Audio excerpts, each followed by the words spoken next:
Come on. Share it to the group.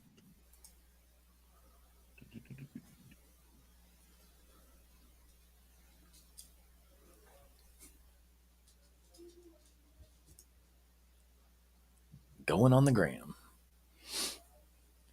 Live all the way across the board.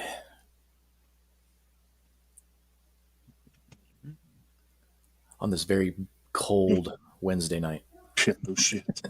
All right. We are live in all of our locations, I believe, now. So, welcome everyone to a special time, date, show, Everything. format. Yeah. Everything. Yeah, we have. I think we've done Wednesday night like one other time. if And it was when we did that. if I It had to be a minute. So yeah, if I remember correctly, I think we've done Wednesday one other time. I know we've done a couple of Thursdays. Yeah, yeah, we have. But anyway, yeah, we try to accommodate our guests whenever we can, so when we've got bands, 7, 8, or in Hidden Intent's case, like 15 hours ahead of us. So I mean, we kind of have to, make some accommodations. But speaking of those guys, I see where they're going back out on the road with the Angela Sepultura. That's going to be man. Of course, probably not coming here anytime. No. It's actually Angela Sepultura is heading over there to go around Australia with Hidden Intent. Yeah. So that's even better. So. That is even better. So that's gonna be awesome. I hope they come back over here together at some point. That'd be cool. I think they deserve another chance to come back over to North America. I think Hidden Intent, I have a little say so in who books that show next time. So. Well, yeah. Like, hey, bro, man. Yeah. But that's the thing, though, is I mean, with the way Angela Sapatria has been going here lately, I have a hard time believing they would have any issues with getting a bigger promoter the next time. Oh yeah, here, because I mean they've really. I mean, I still think they should be bigger over here in North America, but I mean, as far as over there in Spain, over there in the home country where they're from, and just over there in Europe in general, they're killing it over there. I just kind of wish it would translate over to North America, because I mean, they're such a good band, so good. And that new album is fantastic. So, I mean, everything. Shit, I mean, everything I've heard of theirs has been phenomenal. It just gets better and better every album. But I mean, they don't lose their edge either. No, and that's what you want for a thrash band. Show a little bit of maturation and evolution in their sound. Like I said, when we were doing a couple of weeks ago, when we were doing the 2023, year in review, talking about Aftermath. I mean, Guillermo added a little bit more to his, vocal arsenal. I guess added a little bit more melody, sprinkle it in there. Lyrically and musically both. So I mean, they kind of, like I say, evolved a little bit, added a little bit of, a new wrinkle to their sound, but they definitely didn't lose any edge as far as I'm concerned. Yeah, I mean, they stuck to the base, their basic, format they got into the dance, and just kind of, built a little bit on it. So yeah, I mean, that's kind of what you want to do. You don't want to, do a complete 360. We see how that's kind of worked out for some bands. Not very good. So no, when I think I think even Avenged Sevenfold kind of realized that this last album that maybe they need to back up and go back to some basics. They already talking about going back to the studio and making something harder. So yeah, we'll see. Yeah. And see, that's the thing, like we talked about with that album, I mean, it's okay if you want to experiment, but I mean, I think you need to sprinkle it in here and there, though. Exactly. Doing it in one full album like that, I think, like I said, they took the chance, good for them. I mean, they're in a position where they can do that. That's great. But, and I got some diehard AV7, AX7 fans that or A7X, whatever you want to say, Yeah. however you want to say this shit. Anyway, but Vince Right. Sevenfold, the fans, I got some fans that are real diehard that love that album. I'm just like, really? I mean, yeah, that's fine. I mean, to each their own, but but I think what like Angelus Apotrita has done, and they like even like we talk about Trivium all the time. Mm-hmm. You talk about a band that's evolved from Yeah, when they started to now. So, yeah, but definitely. And they've took chances too throughout. So I mean, right, they did, but they did what we talked about. They would kind of throw yeah, stuff. They would kind of throw stuff in the mix here and there, and kind of see if it stuck. And you know I haven't really had any issues with anything they've really ever done either. So, but I mean that's what I'm saying. I mean, you want to try something, try it. But I mean, as far as going that radical, I don't know. I don't know that I would want to go so radical from one album to the next. But I mean, like I said, that's just me. But right. at the same time, you really have to be careful because I mean, bands always want to find new fans. Of course they do. Bands want to, sports teams want to, you know. But you can't lose the base you have either. I Right. mean, you can't Yeah. if you just like Metallica took a chance with the Black Album. We've said that many a times, but Hmm. they got lucky and gained fans out of the issue and not the They did. they may have lost some, but they gained a lot more. So Yeah, they really did. yeah, Funny and thing we is, can argue with that all day long, but it's not going yeah, to matter. So yeah. Funny thing is, and I love Metallica. I absolutely do. But I mean, I think they've even kind of course, I mean their bank account's not hurting. Of course, I mean well, no, we've discussed that on more than one occasion. But as far as their core fan base, I think Metallica's probably done some damage to their core fan base over the years. probably from the old Bay Area thrash guys. Yeah, I'm Yeah, sure. I'm sure a lot of those guys probably don't even follow them anymore. yeah, But because I I mean, mean, I think they, to me, they kind of after the Black Album, they went a little off track a little. I they mean, did. Load wasn't horrible. Reload was worse, and then Hmm. Saint Anger was 10 times worse. And we talked about this. It wasn't really the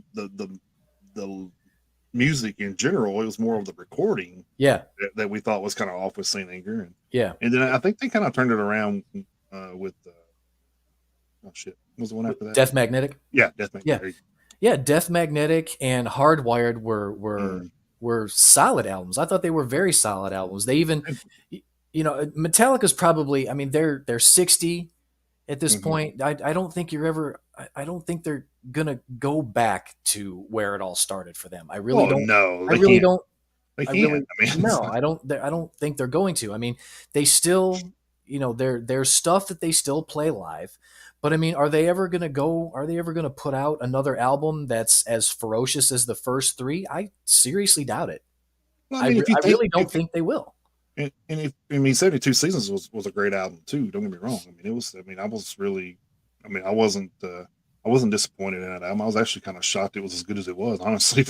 Yeah, But I mean, they gave us, what I don't know, it was like 13 new songs or something. I can't even remember how something many, like but it that. was, yeah, but it was a pretty good bit of new music. Of course, you had to wait 8 years on it, but whatever, Yeah, 7, 8 years, whatever it was. yeah, So that's kind of the Metallica thing these days. They don't yeah, have to put out anything for that length of time, and then, but I mean, like you say, though, they're getting to the age to where they're almost going to have to put out music rather than tour a lot because I mean, you're going to wind up getting to the point where you know I mean, even if you look at some of the Alice Cooper touring, I mean, he's 70, what, 2, 4, somewhere around in there. 74, I believe. Yeah, so I mean, he's up there, but you don't see 200 dates on a tour year for Alice either. No, So I mean, you're looking at 6 weeks, take off, a couple months off, another 6 week tour. So I mean, he's doing it in doses, which is what respect. I mean, hmm that's probably what you actually need to do. So I mean, hell, he said he's never going to reach. He says he doesn't see himself retiring ever. So, yeah, and I mean, as long as he's able to pace himself like that, I mean, and his health holds up. I mean, I don't see why, he couldn't. yeah. So our guest is about to jump on here. If you haven't noticed at the bottom of the screen there, we are going to be joined by a member of Extinction A.D. here in just a second. And almost positive it's going to be Rick again. If you haven't seen some of our older shows, he was on the show once before. It was June of 2022. So it's been a minute. So lots went on. Lots went on in the Extinction A.D camp since then. So we're gonna try to get all the lowdown from Rick and see what's been happening with those guys. And he'll definitely have no problem telling us. Nah, yeah, that's for sure. Yeah, buckle up. It might be a long ride. Depends on how long he wants to go. So, yeah, I mean, I'm here for the ride. I don't mind. So, yeah, I know these days are easier for me because I'm already off. So, yeah, it's kind of that's another thing we have to work between our schedules too, which is also a hiccup sometimes. So, yep. And honestly, I could do these things alone, but it wouldn't be as interesting. I promise you. Yeah. Well, the funny thing is, like I was telling you before we jumped on here, with the winter storm that came through here, today was my first day back at work. So I mean, tomorrow's already Thursday, so I'm almost at the weekend again. But I mean, Monday and Tuesday, I didn't think it was safe enough to drive to work, so I just stayed home. So it's weird. It doesn't feel like Wednesday. It doesn't feel like Wednesday, even though it is. And then obviously normally we're doing this on Friday. It definitely doesn't feel like Friday. So it's kind of strange, of course, and it's only 8:15. So not only are we doing it 2 days early, but we're doing it 2 hours 2 hours earlier normally than we normally would if this was Friday. So this is it's kind of like a strange little vibe going on here. So while we're waiting for Rick to pop up, but we do hope we do hope everyone who was affected by the storm, whether it be here in the Tennessee area or north of here, a lot of people got a lot of snow. So and it's ridiculously cold. It was 6 below here this morning. So which is very uncommon here. Yeah, it's very uncommon here. So we hardly ever get no single digits in the winter unless that's negative. So yeah. I think we got to like -2 at one point, like last winter, but did we? I think maybe like one. I think there was like one morning where it got down to like -2. Because like I've had my faucets dripping for like the last 3 days straight just to make sure I don't have any goddamn pipes burst or anything like that. So and I seem to remember having to do that like one short stretch last winter. And then other than that, like you say, every now and then it'll get down into the teens, maybe like 8, 9, 10 degrees or something like that. But yeah, as far as getting down to -6, I think that might be the coldest it's been since I've lived here. So luckily I don't have to drip anything because there's people on different shifts here always using water. So yeah, that's true. It's kind of there's water going 24/7. Yeah, it seems like so. That does help, but I mean, still, I'm like oldest kid works kind of an off shift, so he gets home like 3, 4 in the morning. But I mean, I don't know what he does when he gets home. So I mean, it's just a risk I'm not willing to take. I don't blame you at all. I'm just saying I'm lucky enough to where I don't have to worry about it because there's almost running water all the time here. Yeah, the dishwasher, the washing machine, right? Showers, washing hands, cooking. So yeah, there's always something running. So yeah, messed up. Hopefully between an hour or two it doesn't freeze, but I wouldn't think so. But you can't tell. Yeah, messed up thing is I think Saturday night and Sunday night is supposed to be in the single digits again too. So, well, I know there's talking about another front moving in tomorrow, so that's even going to be worse. So, yeah, I don't know what's going to happen with that, but yeah, I mean, they keep saying rain, but it's 34 degrees. I mean, it's obviously not going to be just rain. Yeah, it's kind of on the line on there. the cusp, yeah. So yeah, it's kind of on the line there. So, well, I guess while we're waiting, like I say, we're still waiting for Rick to show up. To be completely honest with you, I haven't. There he is. Oh, there. Never mind. I was about to say I was going to kind of like do a quick little kind of like I guess kind of like an impromptu kind of headline thing because that's really all I've posted since Friday to now. Is haven't really kept track of any news stories in great detail like we would for a normal show because we knew Rick was coming on tonight. So I was just kind of going to do a little bit of an impromptu kind of headline thing to kind of fill a little bit of the space here before Rick showed up. So, well, without further ado, I guess we'll bring him in here and get started here. So, Hey, what's up, Rick? What's up, guys? Can you hear me? Yeah. Okay, good. Yeah, it's a little bit of a static to it, yeah, but you we got can hear you. Yeah. What about now? Yeah, it's still a little staticky. I never know what's up with these things, especially like it's a big expensive microphone, and I can't hear anything I'm doing, so I don't know how much you guys can. Is it shitty enough that I should try something else? I mean, when you get louder, it's even worse. So yeah, so it seems I don't know that it's necessarily feedback, but the static kind of like it follows. You got some after the burial static going on. No, I didn't hear that at all. Mm-hmm. Yeah, so now he's real low. Yeah. All right, now it's just static again. Yeah. Jesus Christ. Okay, give me one. Let me exit here and exit. Yeah, you're good. You're good. Yeah, no problem. We go through the same shit. Yeah, we'll I'll just take you off screen. You can work it out and just let me know when you're ready. Just give me a thumbs up. Yeah. See, that way he don't have to leave. Yeah, even the pros aren't immune to technical difficulties. That's right. Yeah, I mean, technology kick you in the ass in a second, man. Hell yeah. I've been dealing with internet issues all damn week. Working from home 2 days a week is not helping me at all. So I actually got somebody coming out Friday to look at that shit. Oh no! All right. Yeah, so, I mean, this one's fine because it's hardwired in, but the stuff that I connect from upstairs to it doesn't want to stay connected for maybe four hours at a time. Then it gets kicked off, and it's like, what the fuck? Oh, see, that's not. Yeah, that's definitely. Yeah. That's and they did a test on it and said, yeah, you've been kicked off like 7 times throughout the day, and it's like, yeah, that's not normal. So, so fix it, or I'm going somewhere else. So. Yeah.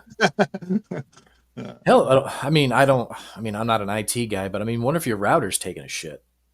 Well, it could have. I mean, that's one of the things I was wondering, and I'm actually hoping they've gotten some new stuff since a lot of people's been talking about having, 300 megabytes per second with their speed and stuff now. So yeah, I think mine's only 2. So hopefully if that's something I can swap over to, I'll do that. So yeah, I think that was the speed we got upgraded to when we upgraded. I can't remember. And then again, they may automatically upgrade it. I can't remember. Like, it's been so long since I talked to them about that part of it. It's kind of crazy. So, but, yeah, I don't know. Well, I mean, thankfully for Rick, it's happening now instead of being on stage. Yeah, no shit. Yeah. I mean, that would be fucked up even worse. Yeah, we did. Yeah. I mean, it sucks that it happens at all, but I mean, yeah, I would definitely take that hit for him instead of it being on stage during a show. Absolutely. All right, let's see what you got. How about now? Still static? There you go. No, better. Okay. Yeah, hey, you sound good. It's crazy. I just replaced the $550 microphone with like the $60 microphone. Of course you did. Yeah. I thought you done went and got one out of the gear bag or something. I was like, yeah, I mean, this was like what I have now is my like old podcast microphone, of which I always loved. It's tiny. It takes like 3 seconds to set up. Mm-hmm. I always thought it sounded fine. And then I got this other one to record not just podcasts, but like vocals. And everyone's like, yo, best microphone ever, does everything on earth. And I'm like, all right, cool. I'll do it. And I think this is like the 3rd podcast or YouTube type of thing that I've done with people that I try to get that one to work. And I always think it's something else. And it's like, that microphone just does not like this type of thing. Yeah, I don't like podcasts. He's like, I'm not made for that shit. I'm made for you to scream into on stage. Yeah, that's it. Oh shit, I feel left out. You guys both took a drink. I'm just sitting here you guys literally both at the same time were like, ah. Well, welcome back first of all. I know it's been a while since I think me and Chris was talking. It was like June of 2022 since we talked. I think so. It's been a minute. So it's been a minute. So right after Culture of Violence came out, right? Yeah. Sure thank you for having me back, man. Appreciate it. So now we can talk about more new music, which is awesome. So hell yeah. But I know you guys kind of been doing a lot of touring and stuff too. Like I know, like I was telling Chris, I usually check in with some of the guests that come on the show for a while if I haven't seen or heard anything from them, and be like, hey man, everything good? You know, you doing all right? Or and I said I don't have to do that with them because every time I see they're posting somewhere, they're on tour somewhere. Yeah, right. So I'm like, yeah, they're too busy to fuck with me. So yeah, I mean, we were super busy. 2022 was like a whirlwind, or even before that, as soon as I guess the lockdown ended. So September 2021 through the majority of 2022, we were just bang, bang, bang everywhere, because, just like everybody else, we sat home for a year and a half. We were sitting on EP and a full length about to come out. So we were just, smashing it everywhere. And then we kind of chilled out for a little bit and kind of try to figure out our next move. And the big thing was the rescheduled European tour, because we had this tour in the works for 2021 and nothing was opened up again. And then our 2020 tour kept getting moved, so our 2020 tour got moved so many times that it took over our European 2021 tour. And even though that 2020 US and Canada tour didn't even happen until 2022. Yeah. So, and our 2022 rescheduled, like solid, being promoted, everything. Our European tour, we're supposed to do dates with Cannibal Corpse, a couple of dates with them, and like a big chunk of dates with Black Dahlia Murder. And with the whole situation with Trevor, that fell apart relatively last minute. So that kind of concluded 2022 for us, aside from, a weekend of shows here, a week of shows there. And we finally, got to Europe this past summer, and leading up to that, it was kind of building. That European tour was like just bonkers. But even at that point, we knew we had so many plans for, before you know it, Culture of Violence is like, oh, it's a year old. It's about to be 2 years old. Like, where did that time go? Yeah. So by the time we had solidified recording the next album, we're like, yo, this is going to be almost 2 years or more than 2 years after Culture of Violence. So before we went to Europe this past summer, that's when we're like, yo, let's get in there. Let's do an EP, have stuff out before Europe, at least one song. So we're not going there on a year and a half old record exclusively. Then at that point, like, oh, we'll do that. We'll do some touring, then we'll come back and do a full length. And then I'm sure you guys know, with the way printing vinyl works now, you have to have a record done, like 8 years in advance if you want to actually have the vinyl out for the release date. Because otherwise, you have a release date, could even be like 4 months ahead. CD comes out, digital download comes out, you're taking pre-orders for vinyl. And for the next year and a half, you're answering Facebook messages like, hey, how come my vinyl isn't here yet? And I'm like, yeah. Yep. So the plan was, hey, if you want a record out by X, it needs to be done by Y, which the turnaround when I was younger was always 3 months. And then as I got a little older, it turned into 4 months. Now it's like we did that EP quick. We were done with that EP and it just came out the other day. That shit's been done since August. And that's just digital. Now, unannounced, but I mean, it doesn't matter. I'll just say anything. We finished recording our full length over a month ago, and that's not supposed to come out till August. Okay, all right. So you're going to hit us with an EP and a full length in the same year? Yeah. Damn, dude. Yeah. Don't make say some applause for the rest of the band. Yeah, no shit. God. And there was even the option, when we were telling Unique Leader, like, yo, we don't want to sit for 2.5 years, between releases. So we're going to do an EP. They're like, oh, hey, whatever you want to do, cool. We'll just do a digital thing, and then we may or may not release it as another double release, like we did the vinyl with Culture Violence, which had the 10-inch Chaos Collision Carnage Propaganda EP that came with the 12-inch Culture Violence. Like that may or may not happen, even though that's the plan as of right now for this last EP that's digital only, but you didn't hear that from me. And you're cutting out, Rick. You're cutting out. Nope, sorry. Oh yeah. It's the microphone again, right? Yeah. So even then, when we brought up the idea of the EP, they were even like, "Hey, if you want to do an exclusive song or two, and then some stuff that's gonna just be on the full length, or maybe just a 2-song EP with one exclusive." I was like, "No, we'll just do 4 new songs, then we'll have more for the record." They're like, "You sure you want to do that?" Like, totally. And big surprise, like we're always so far ahead with records. When we were recording our first EP, while we were in the studio over the course of those like 2 or 3 days, I wrote the first 2 songs that wound up being on our second full length. So we're always ahead. Now, this is the only time in the history of this band started over 10 years ago now, that we went into writing a new EP and a new full length with nothing. We're like, oh, no big deal, to realize like, we've never started from scratch, and we've never been on such a time frame where it's like, hey, if you want to do the EP, do that before, we'll release a song right before you go to Europe. We'll go to Europe, and then at that point we need to complete a full length and have that recorded. And I was like, well, at that point we knew that's 14 songs. So at that point, like, oh yeah, we'll worry about it whenever. Then all of a sudden we get home from Europe in August. It's like, we have to write 10 more songs.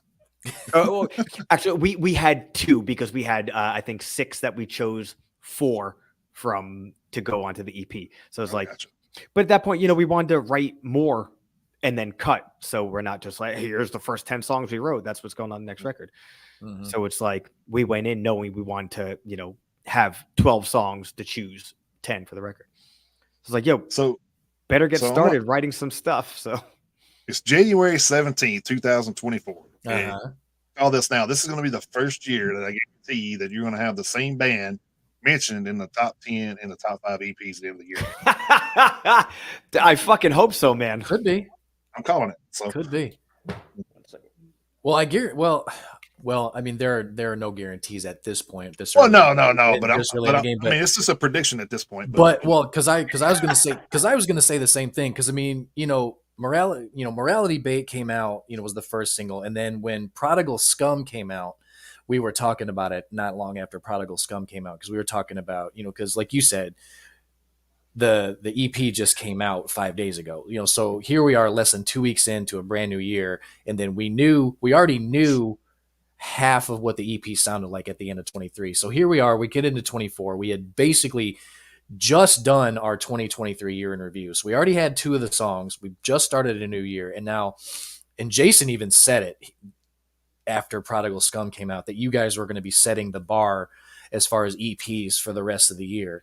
Of course, at the time when we were first talking about it, we had no idea until like 5 minutes ago that we were looking at an EP and an LP in the same year. Oh yeah. So, and I agreed with him at the time when he made the call, and I agree with him even more now, because we both listened to it on Friday when it came out.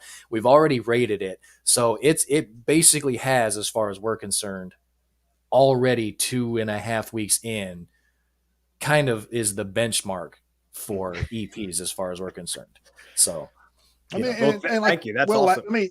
I mean, last year we had an EP that went through the whole year and made the top, actually made the top 1 and 2. So yes, absolutely. So it's definitely not unheard of. So. No, it absolutely is not. And then, a couple of years ago, when Angela Sapatrita's album came out, it came out in February, and it went wire to wire for me. Mm-hmm. So it's definitely not unheard of for something. I mean, especially Rick, to come out of the gate with something so strong. I mean, you guys were pissed. I mean, obviously, in the best way, getting. I was actually going to point bring across. that up too, because I feel like you guys got a little bit more aggressive from Culture of Violence to the EP here, and I don't know if you realized you did that or if that was that was the plan going into recording. It's crazy. I feel like the older I get, the more it go like you think you're gonna like soften up a little bit and everything. Oh no, it doesn't. And it's the exact opposite. And sometimes when it comes to music, like, oh, that's cool. It's the journey we're on. When it comes to life, Yeah, right. I wouldn't ever say that I want to like not be hungry, but you would think at this point, like, I'm gonna turn 44 this year. You think I would like chill out a little bit, or like just come to terms with whatever life may or may not be. And opposite, man. Yeah. I get, and maybe because I'm like caffeinated as hell right now, and because I finished my work week. Today is my Friday, and I'm also about to go on vacation tomorrow. Oh, that's so nice. Maybe it's like the positive spin on things, but dude, I cherish my angst and my kind of vitriol towards life, and it's kind of like that Henry Rollins thing where like, don't get old and get soft. Like the older you get, the more you're taking in that like everything sucks and you got to make the best of it.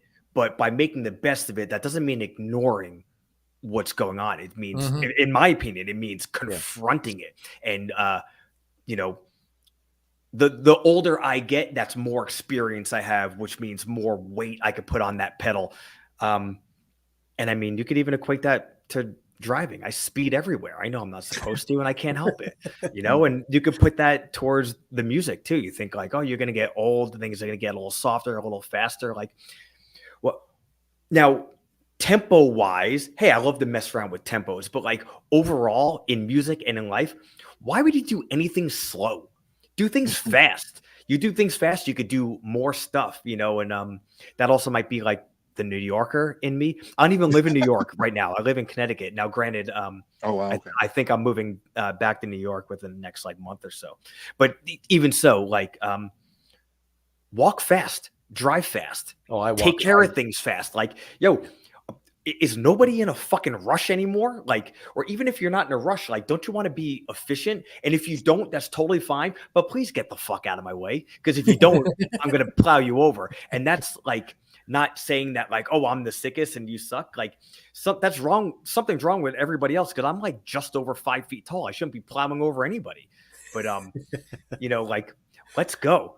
So I think all of that gigantic convoluted analogy, I mean, that's what comes out in the music too, as is evident. There's slower things, and I mean, I don't know. There's like vocal hooks and stuff from my opinion. I'm close to it, so like when I do something that I think is a quote unquote vocal hook, somebody else might be like, "Oh, that's that short hardcore singer just screaming over some like metal," which is like not verbatim, but that's what a lot of like reviews say and stuff. So I'm close to it, so I hear things different. But even with all that aside, like you guys were saying, in my opinion too, things are getting like heavier, more aggressive, like more pissed. Dude, I'm obviously caffeinated. I'm just like talking over. Oh, you're good. No, man, but, you're fine. Even like lyrically and topically, we're we, us, me, socially conscious, social commentary, my opinions and stuff. And it's not like I'm breaking ground on earth at all, but not even for our band. But from my point of view with this EP, it's like I'm straight up singing sometimes about like a specific scenario or experience that I have and or had or I'm going through. And it's like that's like, basic music writing, but it's something I haven't really done in a while. Like, I try to not get stuck when I'm writing lyrics. Like, you did this and you did that, and I'm so mad because you did this. Even just using the word "you," I try not to do that all the time because I've done that in other bands, and it kind of gets boring sometimes. And it's also sometimes I feel like a cheap shortcut out of actually writing. But I was like, yo, I have to get some of this shit out. So hey, guess what? This EP and the next full length, like saying the word "you" and directing a song towards someone or a situation that affects me and possibly only me. Hey, that's not against the rules anymore. Like, we've done so many things. Like, let me get out of one box, and if this falls into a different box, like, you know, I don't give a shit about boxes so anymore. Not that I ever really did, but it's kind of opened up more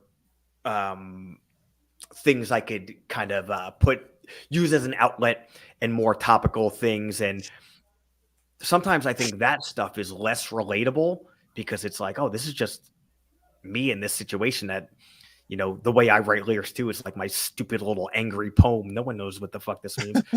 And then I realize it's one of those things, just like I'm sure anybody could say at any point in their life, especially when you're growing up.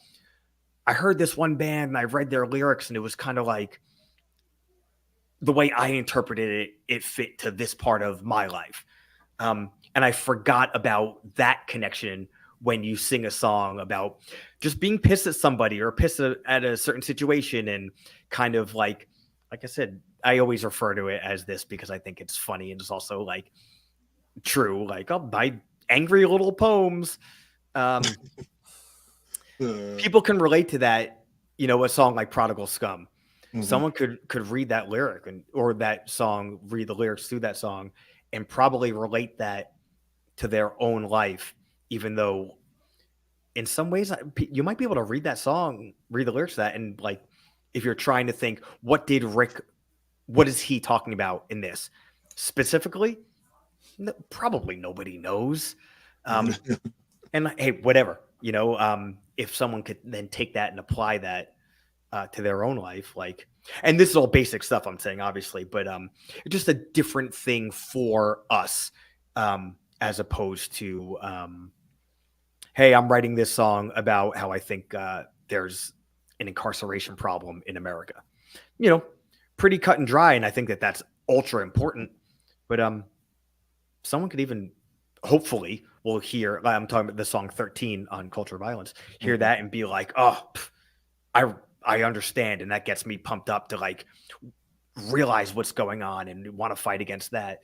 But it's different because it's very, in my opinion, very direct. It's about something very specific. Where Prodigal Scum, every person's gonna interpret that different, most likely. And Living to Desecrate, everyone's gonna interpret that differently. I would assume where songs like Morality Bait, Under the Hood, people can interpret those however they want, but those are a little more like on the nose. Mm-hmm. So it was nice to get out of my own box a little bit.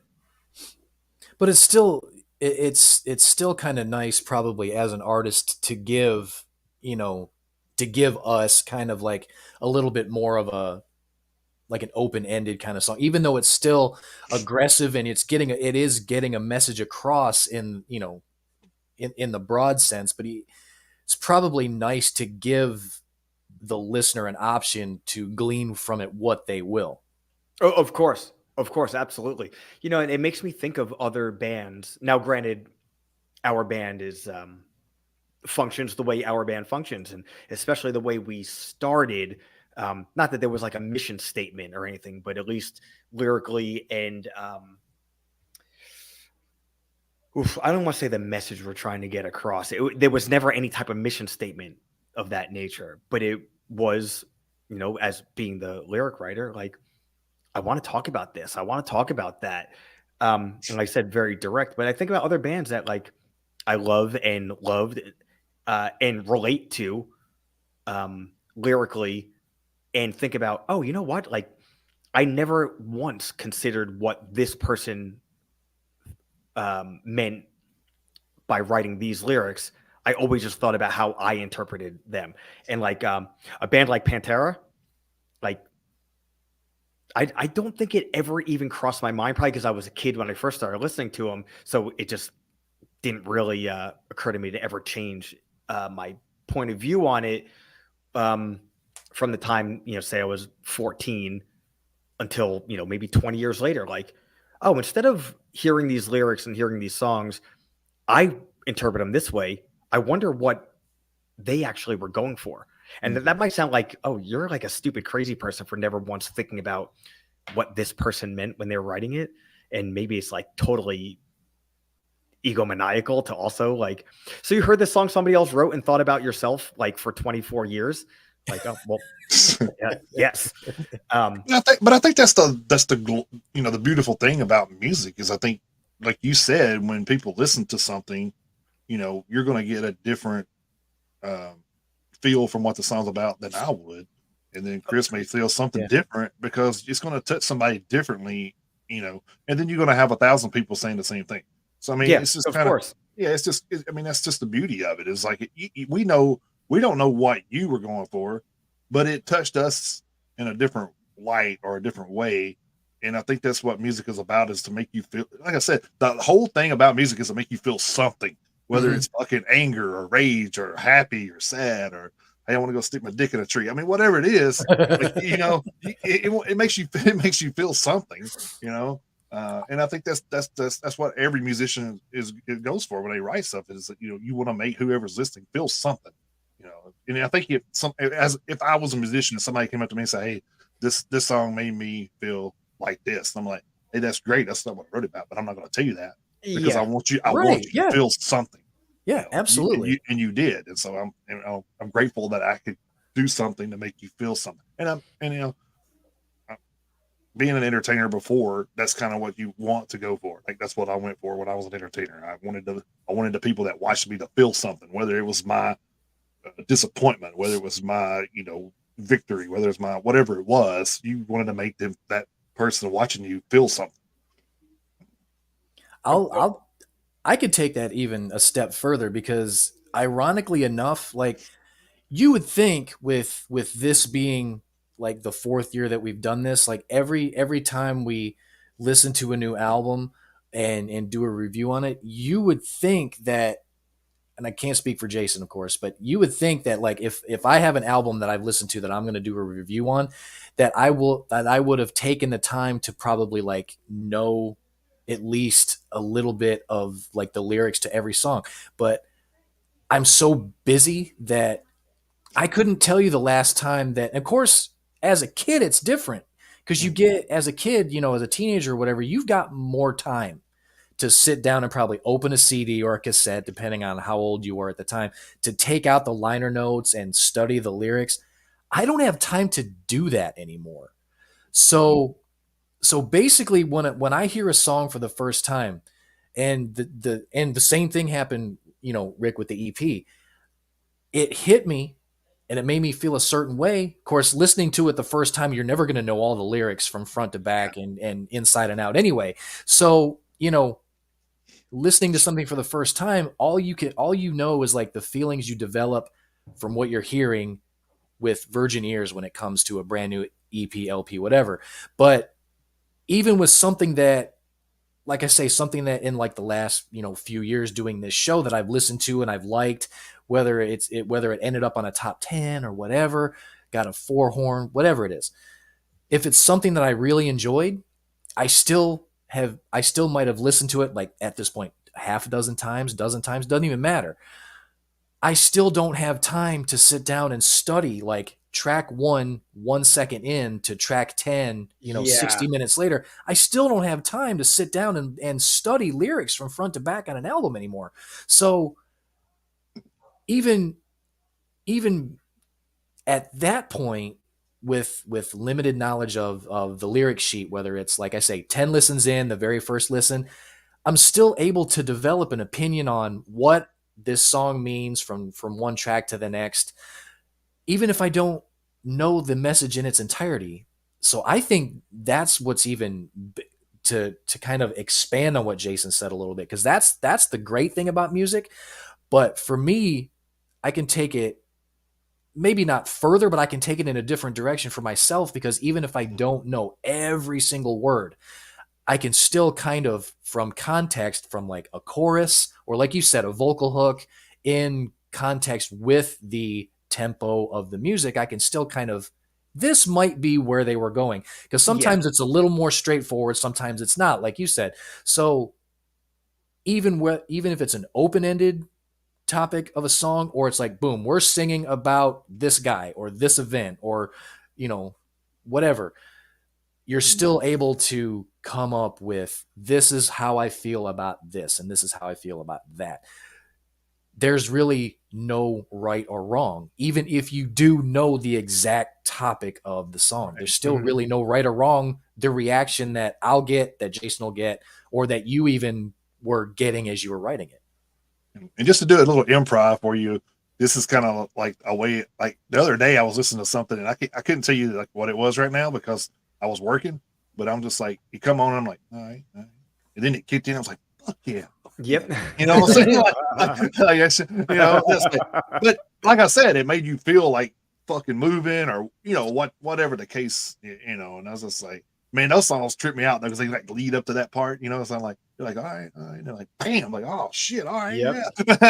It just grabs you by the throat. I love that. I love that. Like you visualizing, okay, there's the circle pit, there's where that comes in.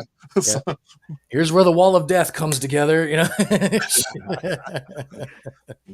So I wanted to ask, like, where do you think you guys, like, I know it's kind of a difficult thing to place yourselves, but where do you think you guys are, like, as a band in your career? Do you think you guys are still trying to climb the mountain, or do you think you're like right there, or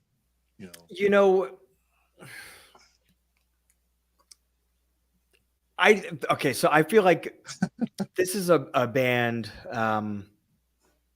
that there will never be, I don't foresee there ever being a like, oh, this is our last show, or like, oh, right, we're not a band anymore. Because we're older guys. We've all been playing in bands for years. I mean, as far as I could say, like full time, not even that I do it full time right at this second, but like I've essentially been touring full time for like over 20 years. And the other guys, very, very similar.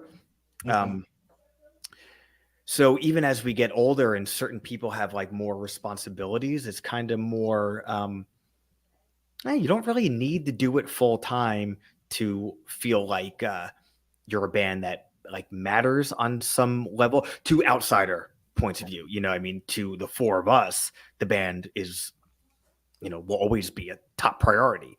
But top priority is fitting in with, paying a mortgage bill or taking care of, your children or something. I feel like I'm almost like dancing around the question because oh no, you're fine. It's almost like we always want to do as much as possible as far as like touring and playing shows, and want to write and record music forever. So it's kind of like we enjoy it and it's so fulfilling that like, oh, we're just going to do what we have to do or what we can do to perpetuate it. But the thought of, all right, we're kind of like plateaued, or, oh, we're still climbing the mountain, or like, oh, we're coming down.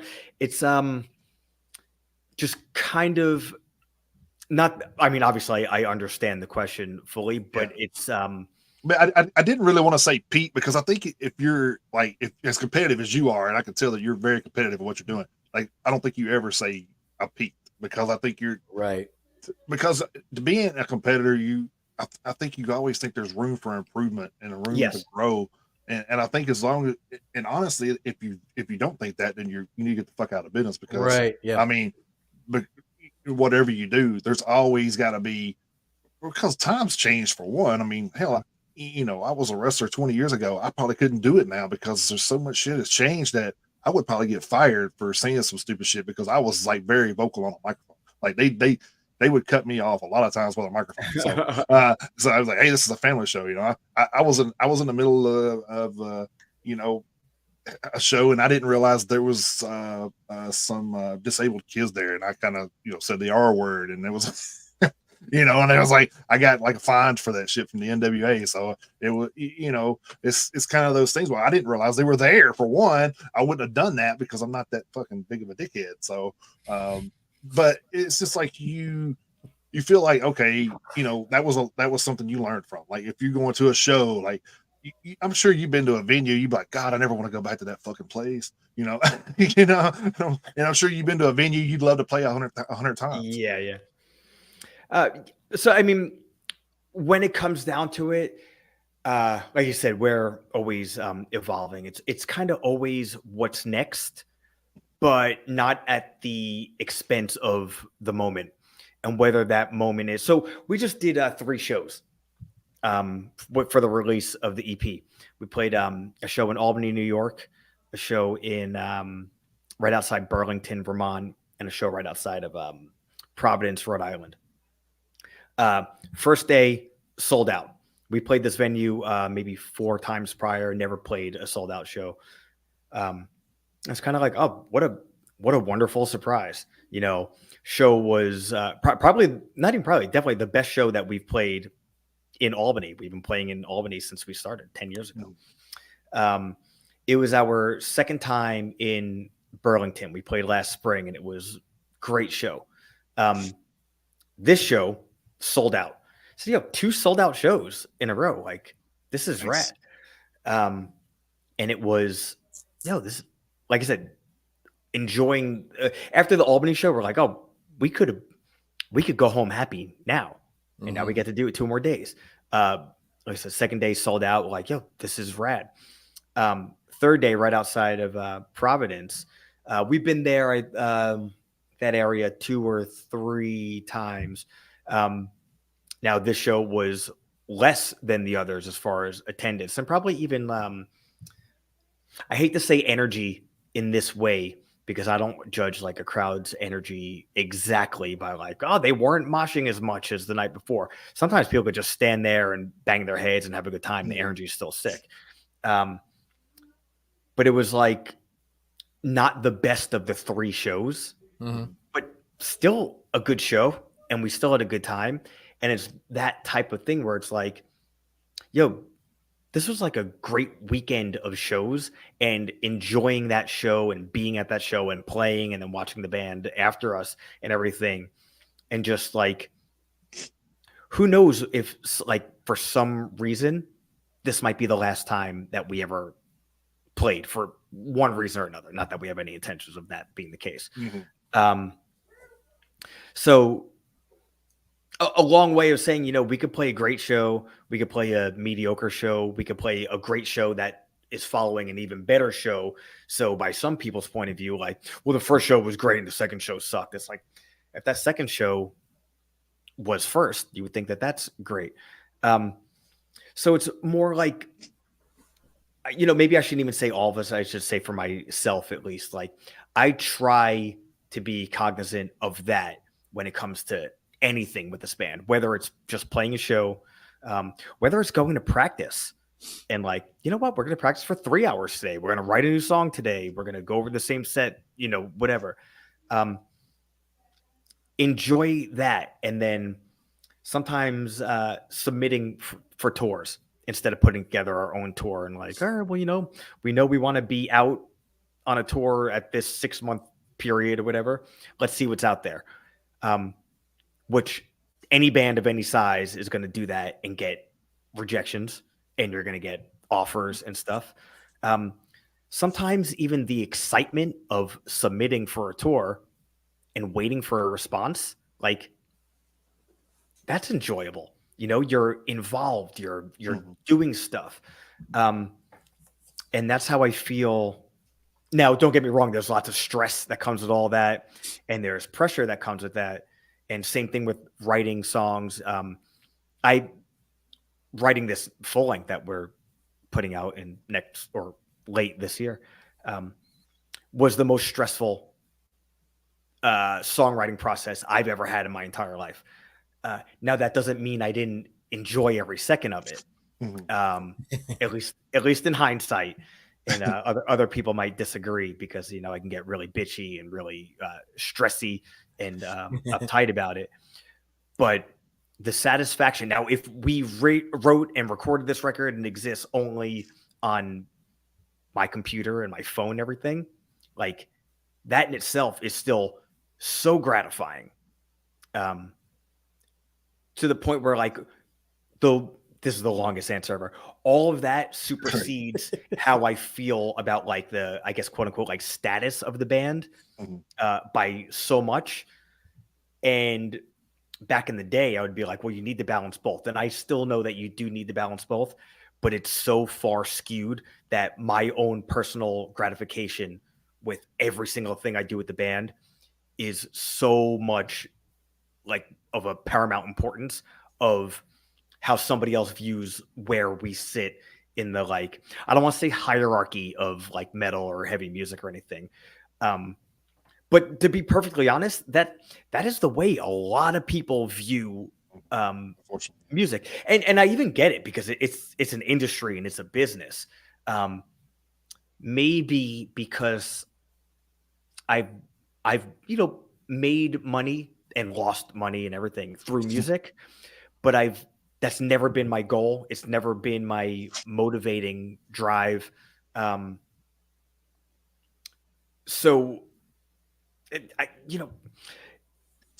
me elaborate a little bit. Maybe that'll help you. To listen to you guys' music from way back, 13, I guess, or 14 when you had the first release, I think. 2013, August 2013, we played our first show and put out our first demo. Yeah. So from the first EP, I guess, from that I can, what I can find on Spotify or whatever, from that time until the most recent release, you can't place a time where you guys ever dipped or anything. I guess that's why I asked the question, because you seem like you guys are pretty level.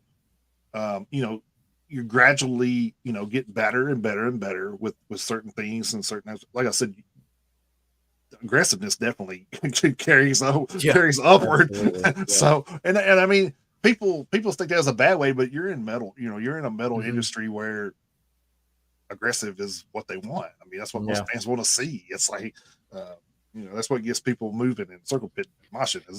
I mean, from my point of view, and of course, I'm going to say this for so many reasons. First off, because it's it's my thing, and because I love it and everything. But from my point of view, we get better every record, and I think even a live situation.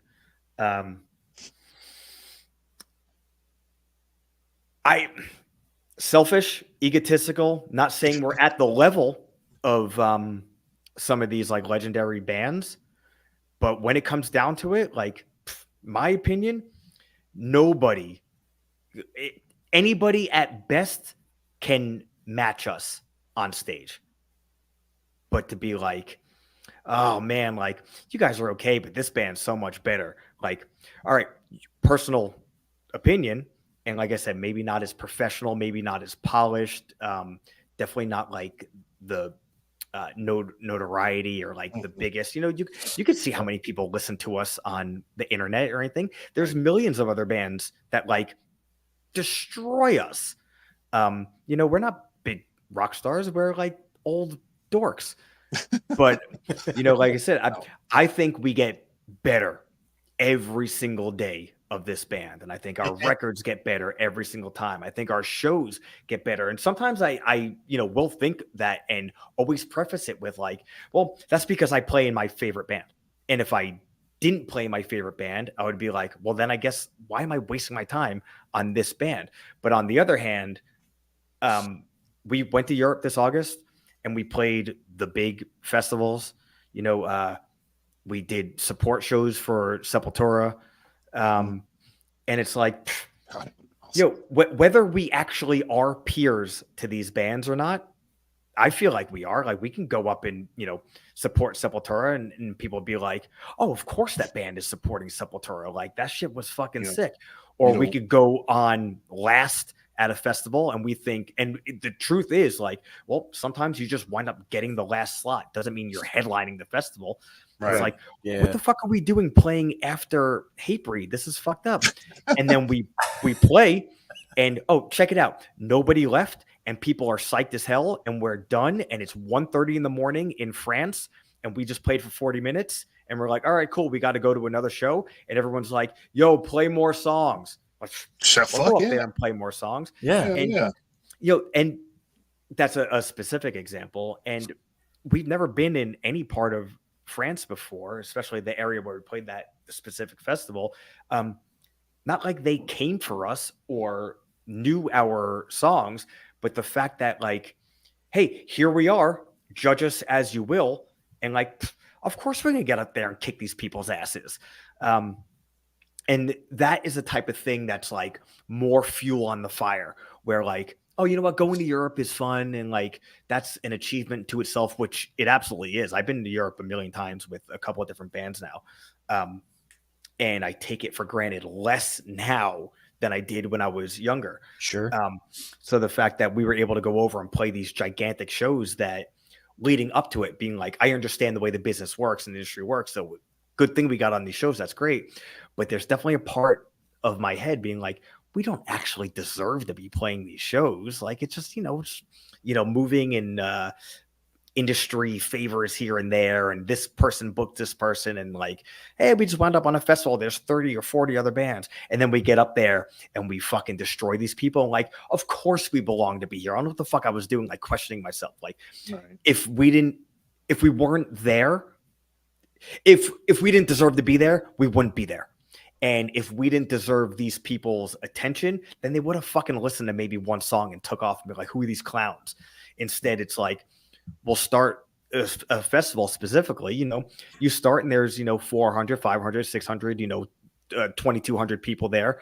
And then by the time you're 3 songs in, because people walking all around and they hear like, oh, this is sick.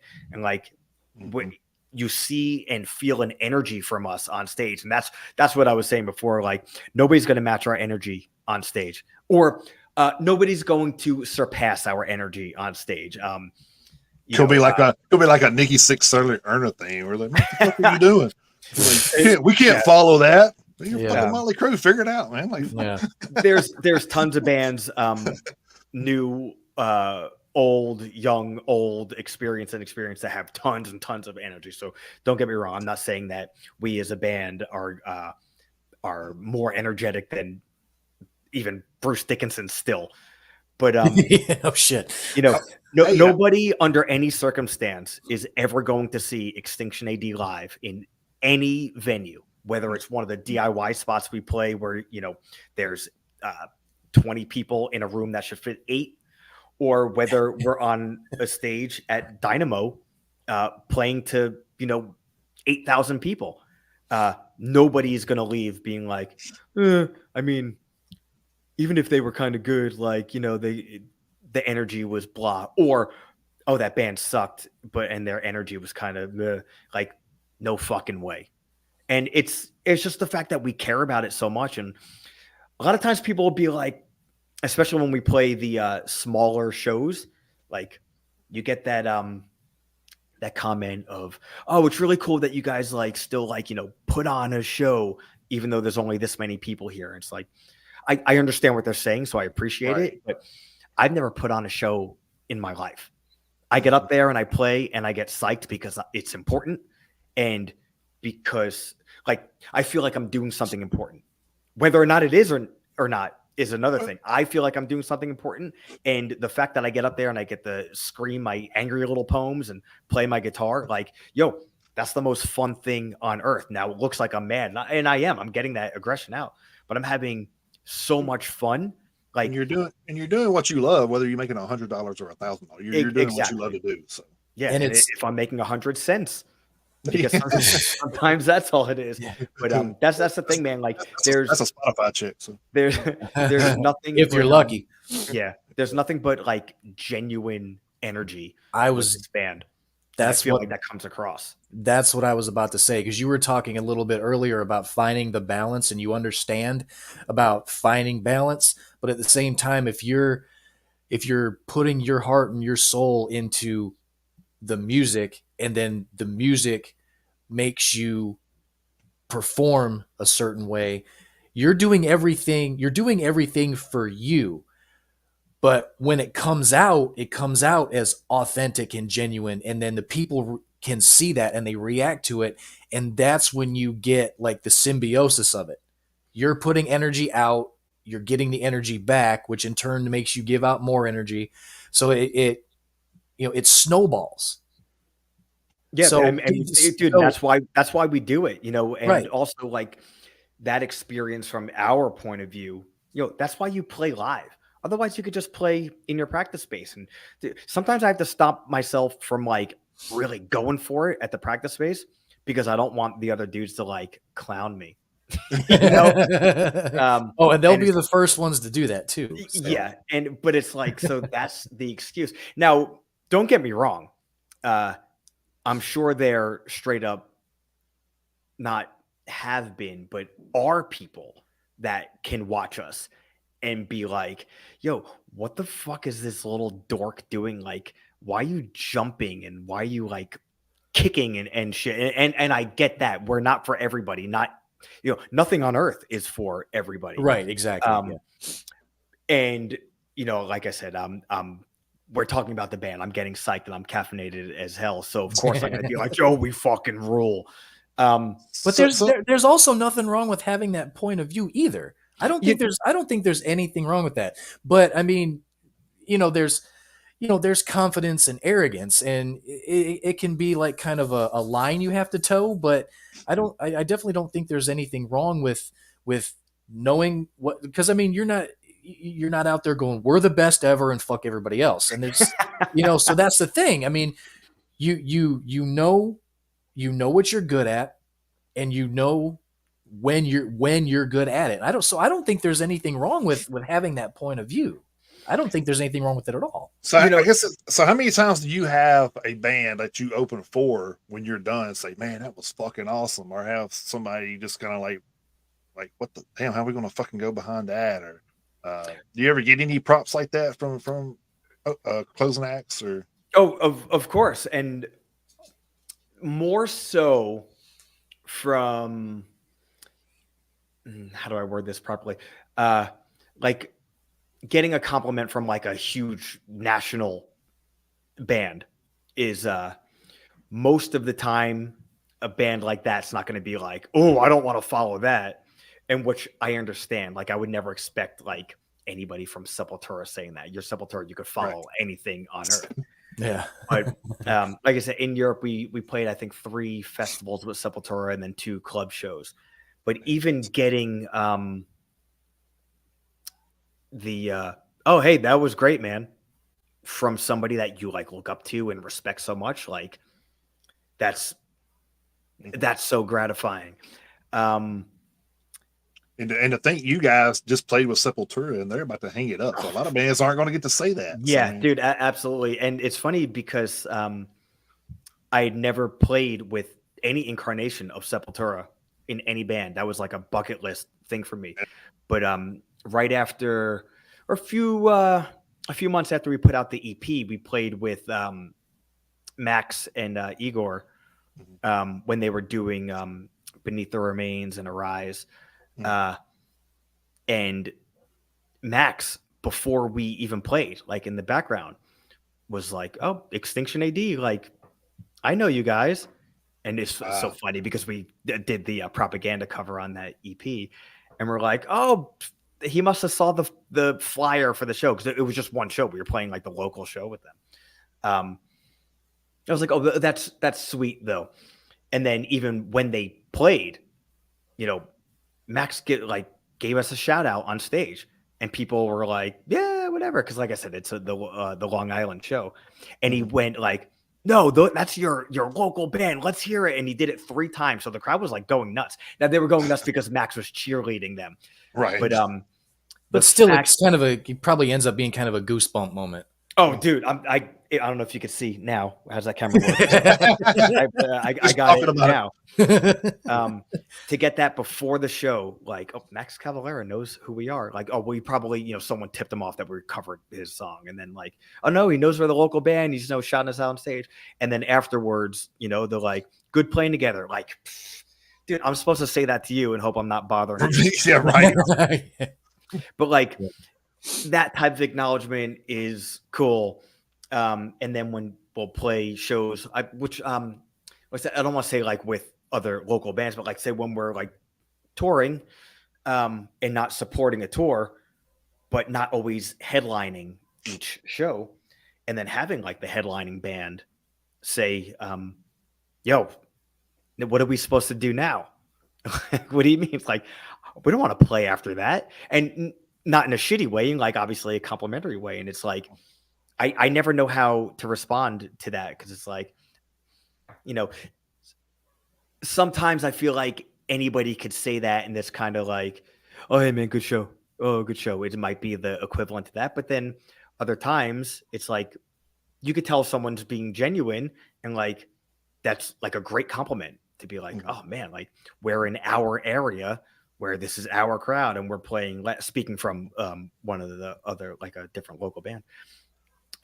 So Extinction A.D is playing their show, and them saying to us like, ooh, that sucks that we have to, follow that. Hope we could do it. It's like, no, man, it's your show. So that is ultra gratifying, and not because like, oh yeah, we played them under the table, and not because of that, just because someone's recognizing that, like, they think what we think is cool, they think is cool. Yeah. And that's a cool thing. And it also, it boosts your ego, obviously, but that's not the reason why to do it. It's almost like a gratifying thing to be like, oh, so it does make sense that I put other life things on the shelf, not just so I could have fun and fuck around with my friends, but other people appreciate that in some way, shape, or form. What I'm doing means something. Right. So that's what it really comes down to. It's that kind of not validation, like, oh, we're popular, not that validation, but a validation of purpose, where like I said over and over again, like, I'm happy to do things for my own gratification, probably to a fault. But it's nice to know that, like, oh, what you're doing is means something to other people on Earth. So you're not just living this totally selfish, self-indulgent life. Even if I think it's that, it'd be like, no, this actually means something to someone else. So it's like a little more validating. Yeah, and so there are people out there who desire, your content, whether people are around the world are watching us, or people, like, even if you're in Long Island or whatever, and someone's coming from just from Pennsylvania or New Jersey or whatever to come see you, someone is making an effort to come take a listen to what you have poured your blood, sweat, and tears into, sometimes literally. So, dude, if somebody drives 15 minutes to watch 20 minutes of our 30-minute set, like, that is so complimentary. First off, I don't want to leave the house to go to work, but once I get home, shit. I don't want to leave the house and do anything. Like, I just want to like sit down and like relax, maybe go to the gym if I could do that without hurting myself, and like watch Marvel on TV. Like, so the fact that somebody will make an effort and leave their house and get in their car and drive, 10, 20, 90 minutes away, and then pay money to watch me and my friends jump around on stage, sing about how we want to beat someone up. Like, dude, that's so cool. That's still the coolest thing on earth. Well, it keeps you grounded too. Oh, dude, I feel like, even though I know I'm going off like ego, like, yo, we fucking rule, I feel like I'm probably more grounded now than I have ever been. I guess because I don't have this like little kid delusions anymore. Right. Like, I don't think I'm gonna wake up one day and be like a rock star, you know, and like, yeah, wake up one day and be 1,000-aire from being a musician. I know none of that's all like not even a pipe dream, because it's like I don't think about things like that ever. But not anymore. You know, it's kind of like I hope I can get through the work week so I could, you know, go to practice and, you know, have an energy drink and scream with my friends, and then maybe we'll go to Rhode Island, you know, like that. And hey, if we go to Rhode Island, maybe the other bands will draw people for us to play in front of, and you know, we'll have a little bit of fun.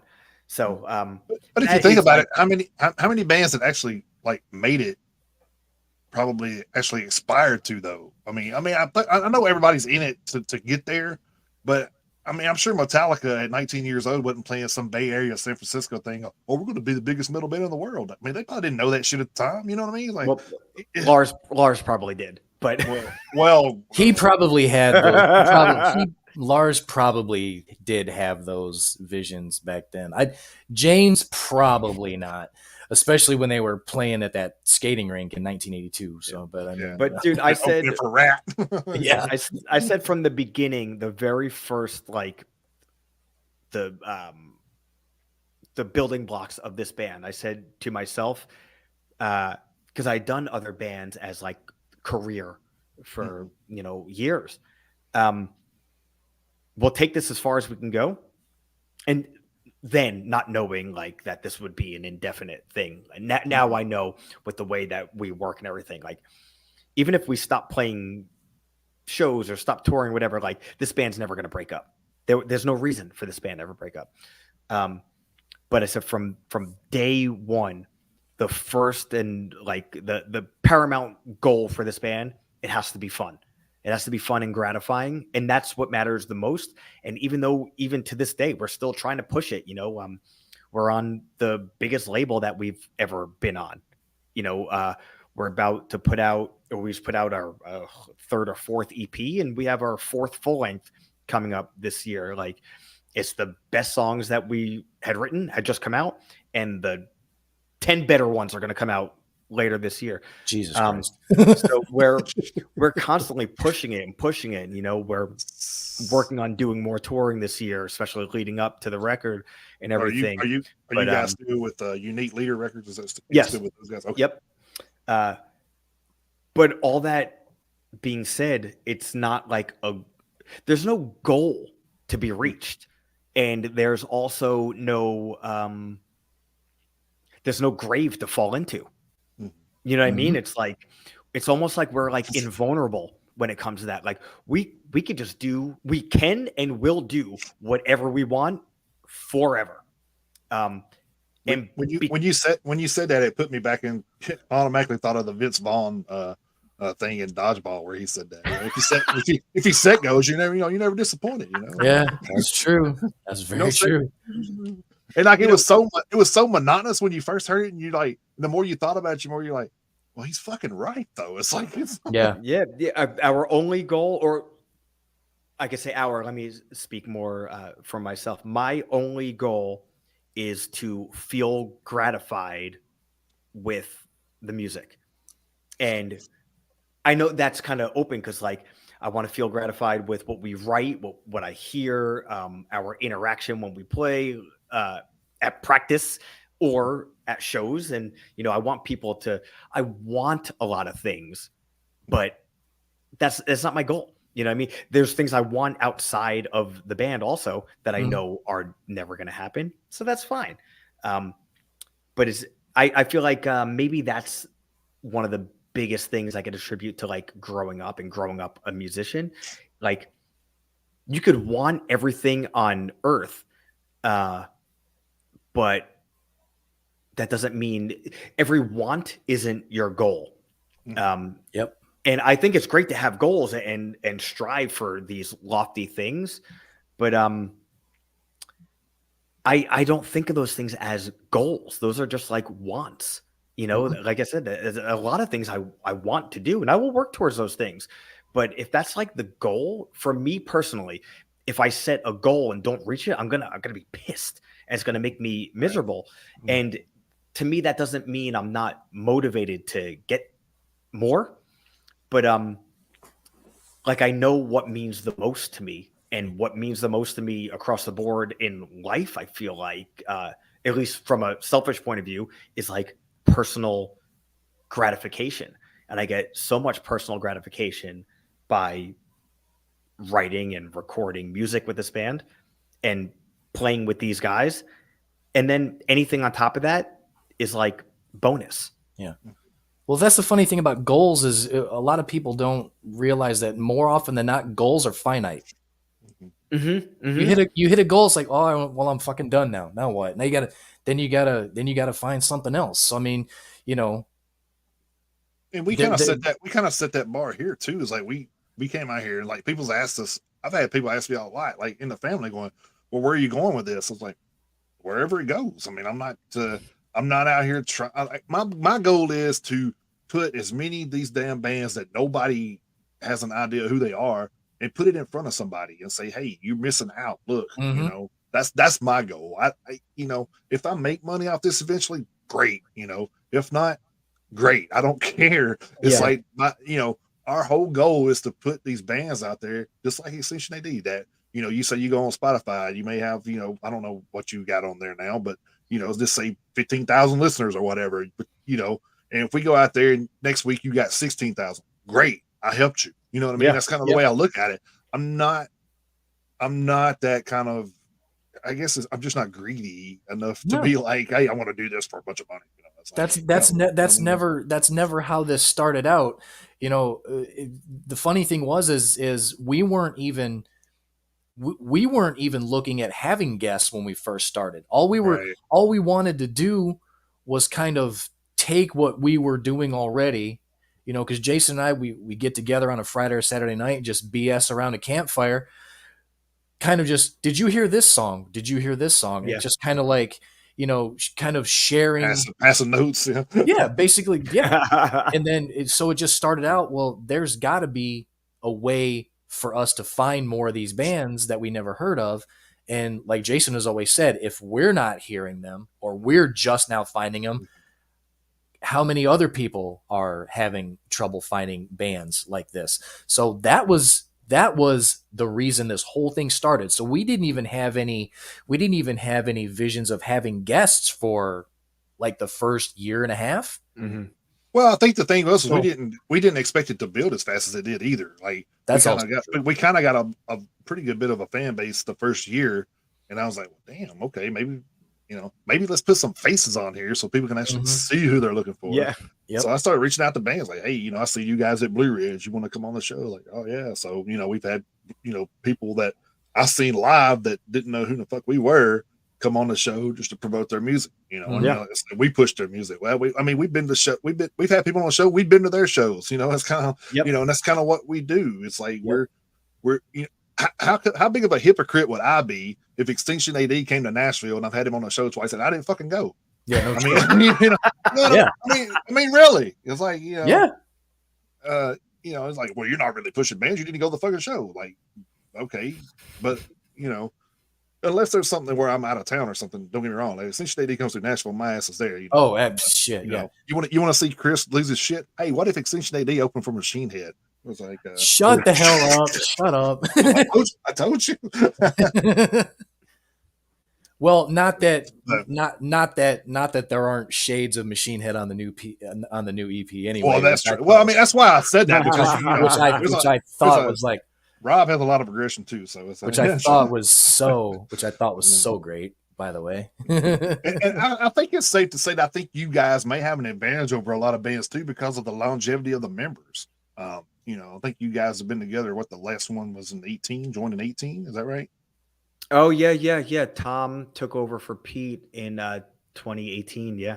So that's you're going on 6 years as a complete outfit now. Yeah, so, still pretty good considering like every week on the show.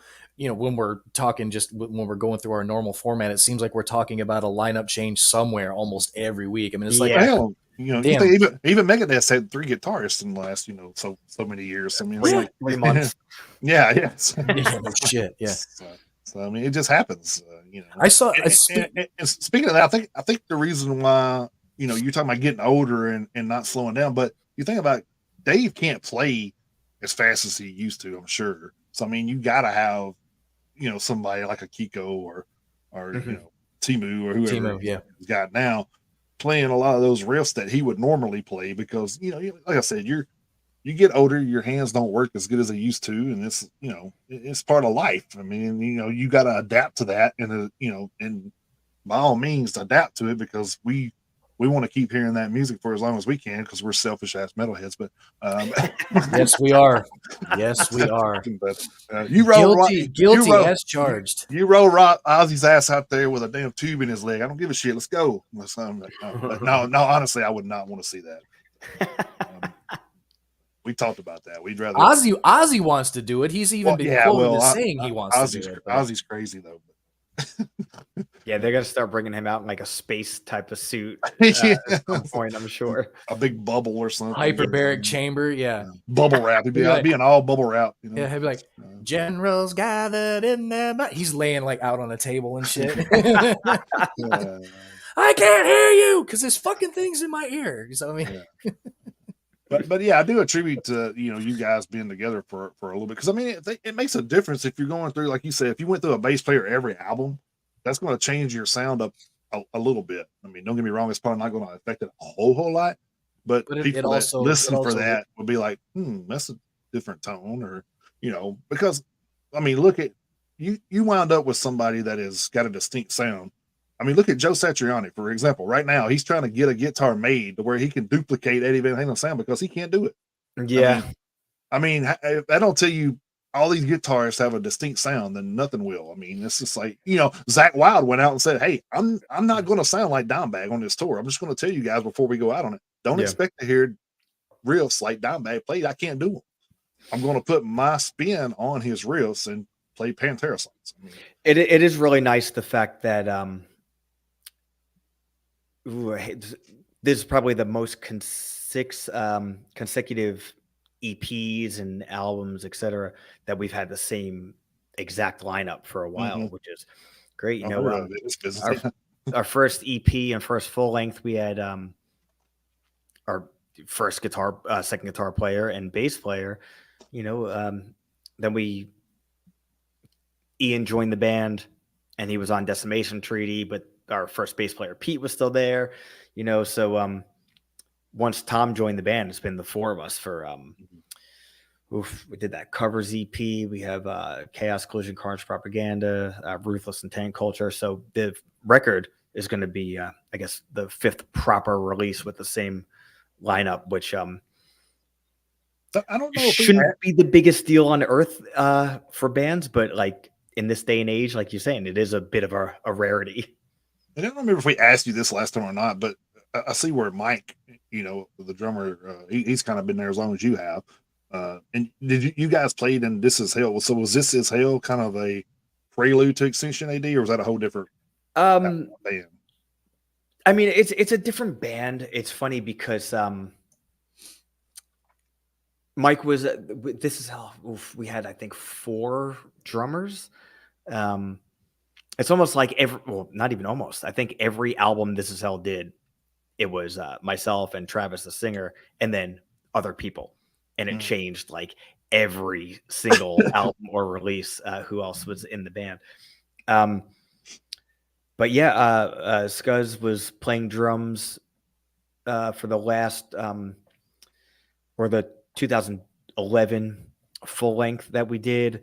And then a lot of the touring that we did in 2012 and 13 with This Is Hell, Tom, our bass player now, was playing bass in This Is Hell. And the first bass player of Extinction A.D., Pete, he played in This Is Hell for I guess the last 3 years, and at some point he moved over to second guitar. So Pete and Tom, both bass players of Extinction A.D., played in This Is Hell together at nice. for a while, just That's doing crazy. different stuff. But This Is Hell never broke up, so much so that we just played a show less than a month ago. Oh wow, okay, cool. But that was the top priority for 8 years. We were touring, 150, 200 days out of the year. And towards I guess, last handful of months, I said, I kind of just want to do something different. I'm like kind of over this for now. The same thing. We don't need to break up or anything, but let's just chill and do something different. And we did. There was if you look at the calendar, less than 2-month period between the last time This Is Hell played as a fully active band and Extinction A.D's first show.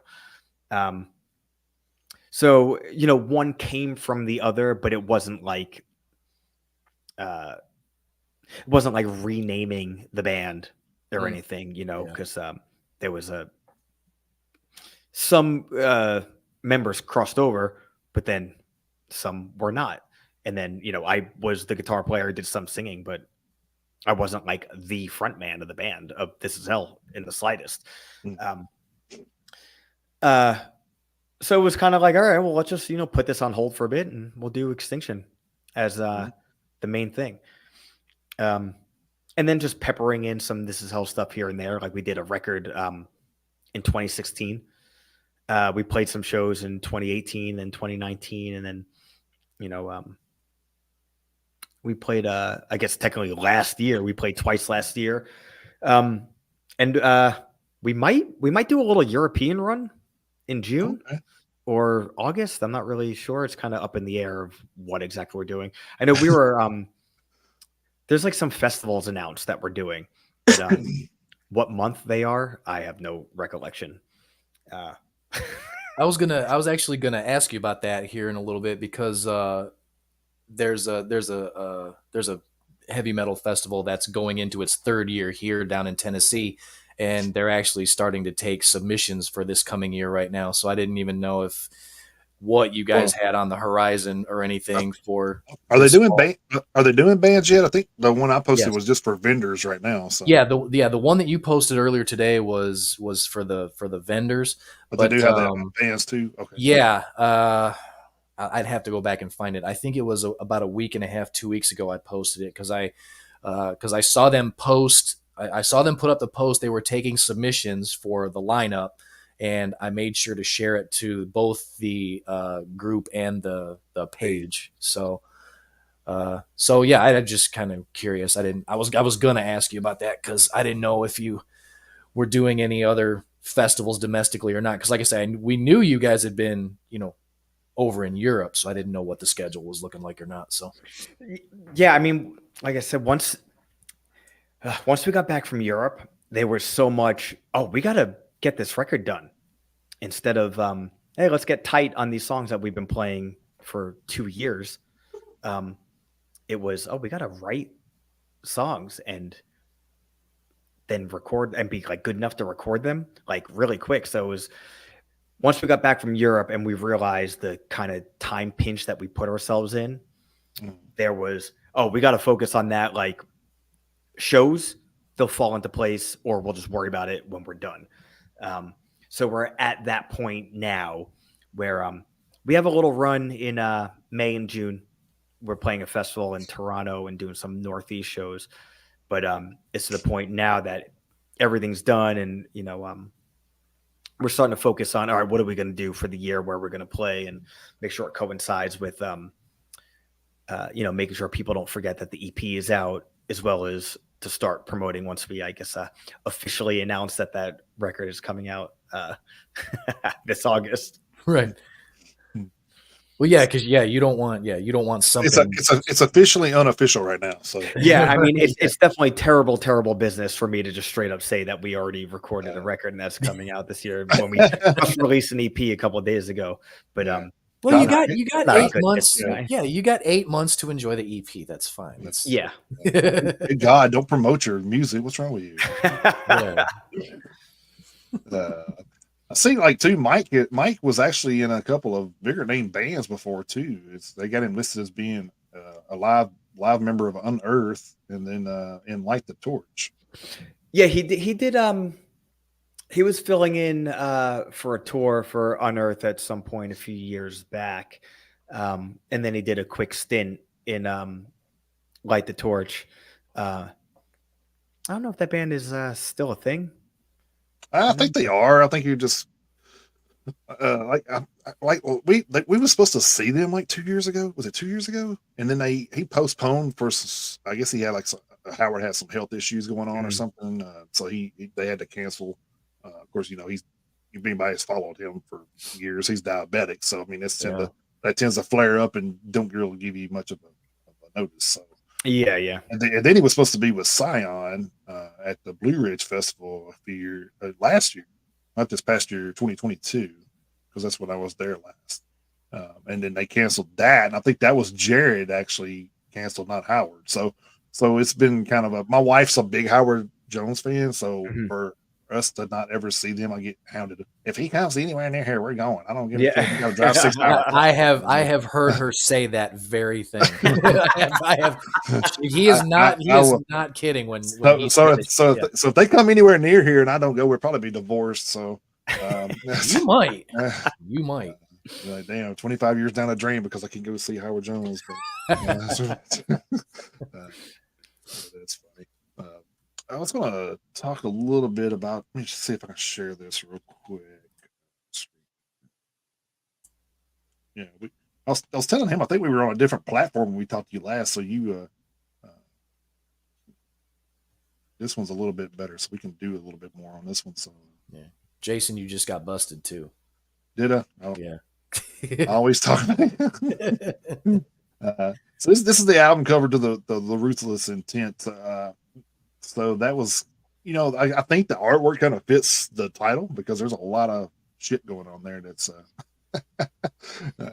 dude getting beat the hell up down here, a car on fire. It's kind of like what went on, probably, post pandemic to now. I mean, this was probably from the Philadelphia Eagles winning the Super Bowl right here with the probably. Probably. But I was like, I never seen a team win and then want to burn their city. It's crazy, but yeah. From the city that booed Santa Claus. Yeah, right. Yeah, but I want to talk a little about the cover because I feel like it kind of got I don't know what the artist or who the artist was that did it, but I kind of feel like it's got like a 70s vibe to it too. It totally does. Yeah, totally. Like a little retro. Hell yeah.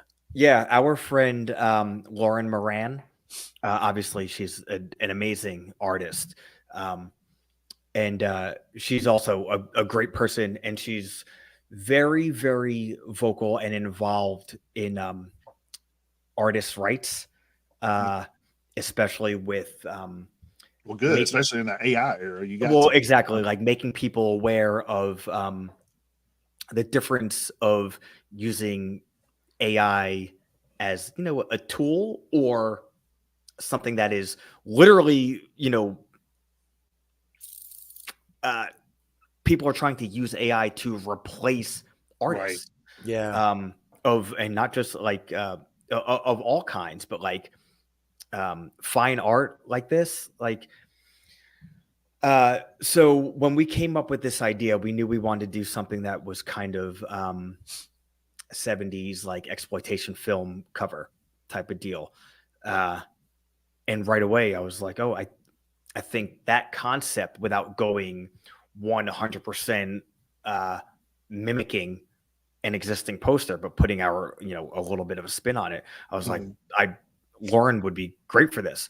So I reached out to her and said, hey, this is what we want to do, something that looks like a 70s, retro type of exploitation film cover.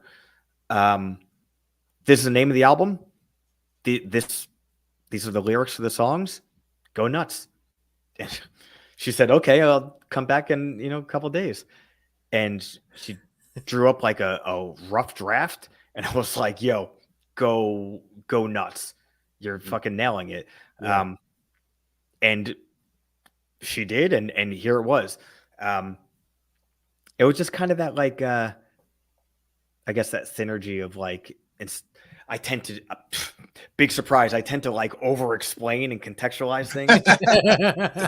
I did my best, not the best, but I did my best to not do that. And I even said, like, I don't want to be like, can you have somebody doing this and someone doing that? Because then I know how to do a handful of things, and I'm going to explain probably the same thing that's happened a million times, or the same album cover that I've done a million times, or whatever. So I said, look, I'll let you read the lyrics and, the title and why we came up with the title and all this shit. And she nailed it. And it's we've been really lucky to work with some like really great artists that are, from my point of view, a little like atypical of like metal, which I think is a lot of fun. Obviously I love metal and I love hardcore and I love punk. And I love the visuals that you think of with those genres also. But just because I love all that doesn't mean everything needs to be like, I don't want to say cookie cutter, but like so typical, And I think this is extremely atypical. I don't think that you look at this album cover and necessarily know what you're about to hear.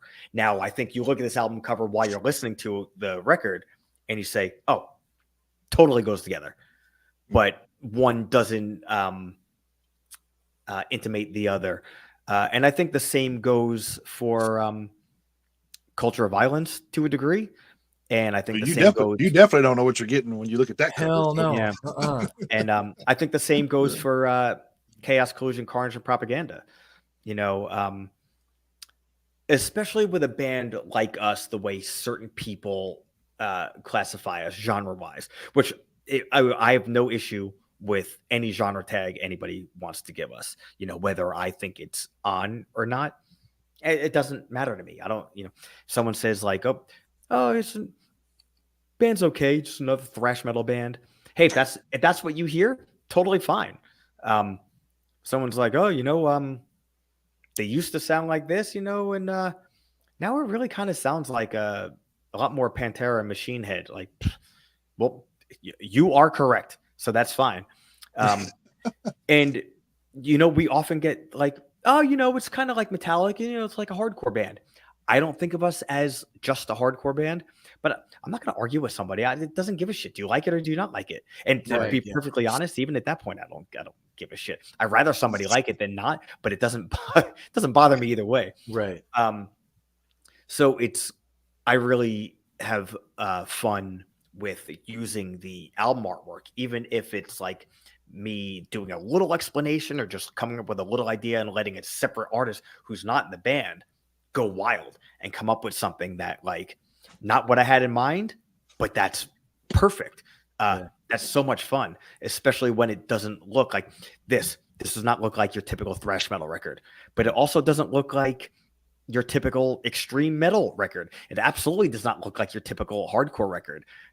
It doesn't look like a punk record. Like, what actually does this look like? And I know this is like so generic of a line, but like, I look at this and I'm like, oh, you know what that looks like? It looks like a fucking Extinction A.D. record. And I think the same thing now with Culture of Violence, which is like, it says the album title, it has your logo, and it has a little bit of broken glass in the bottom. Like, what am I supposed to be seeing here?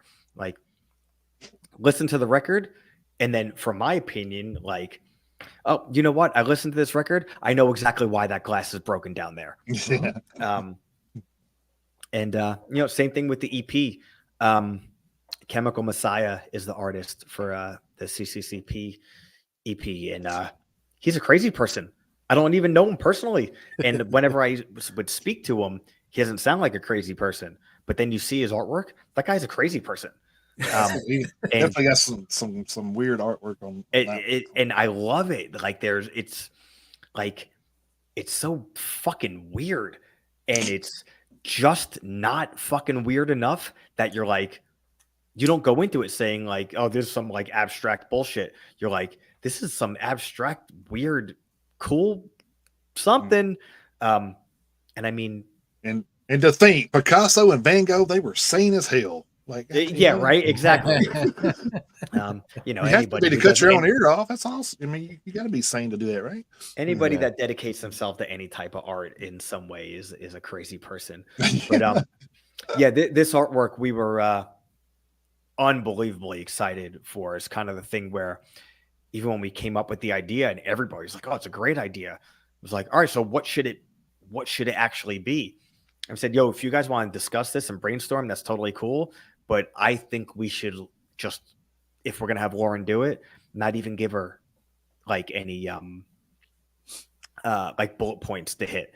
Just hey, here's a loose explanation, like or a vibe, go for it." And man, she nailed it. Like Yeah. I could look at this and see little things where, oh, she got this inspiration for this from this song or that song. Um, and it's awesome. I mean, I'm dying to put this on the t-shirt. Yeah. You know what's funny is like you were talking about just a second ago, how someone could take a look at this album cover and they wouldn't expect it to be what it is. Mm-hmm. Even knowing what's on it, who wrote it, what they wrote it about, I can still hear. I swear to God, I can hear. Like the old movie guy that used to do the voiceovers on Oh yeah, all yeah. the, All the I can people hear being that. sued. Yeah, I can hear. I like Rick Jimenez, Extinction A.D, Ruthless Intent. I hear Yeah. that. Right. Yep, When I yep, look at this album cover, that's what I hear, and I hear and I say, New York City, yep. Extinction A.D. That's what I fucking see. Or It's, like The man, it clean guitar with the wah should have been pedal. yeah, been on the that should have been on the album, man. or like borderline Shaft. You know what I mean? Yeah, I Right. mean the cover of this looks like Quentin Tarantino's favorite movie. That Yeah, doesn't exist. exactly. Yes, exactly. Yeah. It's so well done, because that's the Yo, thing is it's like it's phenomenally well done, because like we can tie the two together, because now we have a history, but someone coming in fresh could take a look at this and be like, I know what I think by what it looks like, and I'm like Jason said, I'm not ready, because I mean, with Prodigal Scum being the first song, is like, no, no, no, no, you have no idea you have no idea. Ugh. it's funny because I think this idea came up even before when we were just writing and we had a couple of songs ready to go for this album, but we didn't know we were going to do an EP or whatever. The idea came up with me and Pete, our ex bass player, who still works with us on like visual stuff. So like he does our videos most of the time and everything. I said, yo, you know what we should do for the next record?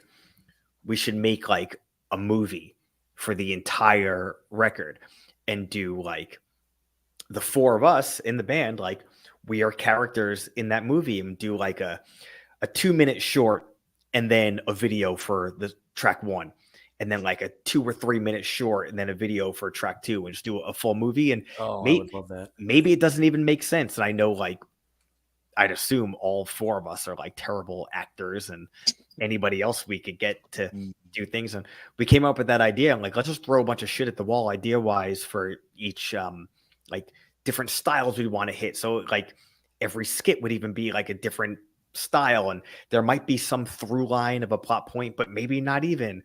So obviously we did not do that, and that's such a grandiose idea. There's no chance we're ever going to do something like that. But that would be like some like bucket list, like, well, who knows, maybe that would be like this ultimate goal of this unachievable thing to do.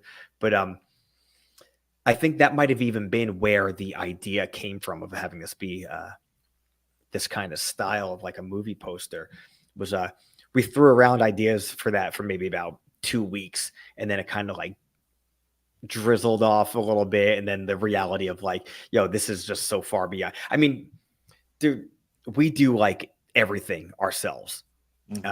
Almost all our videos have been 100% DIY, and if they weren't, it's kind of like getting some people who are pros to kind of like, oh, could we get a favor here? How could we, you know, make this work? Because like people have livelihoods and jobs and need money for things. And like, we don't have money to pay for this shit. Right.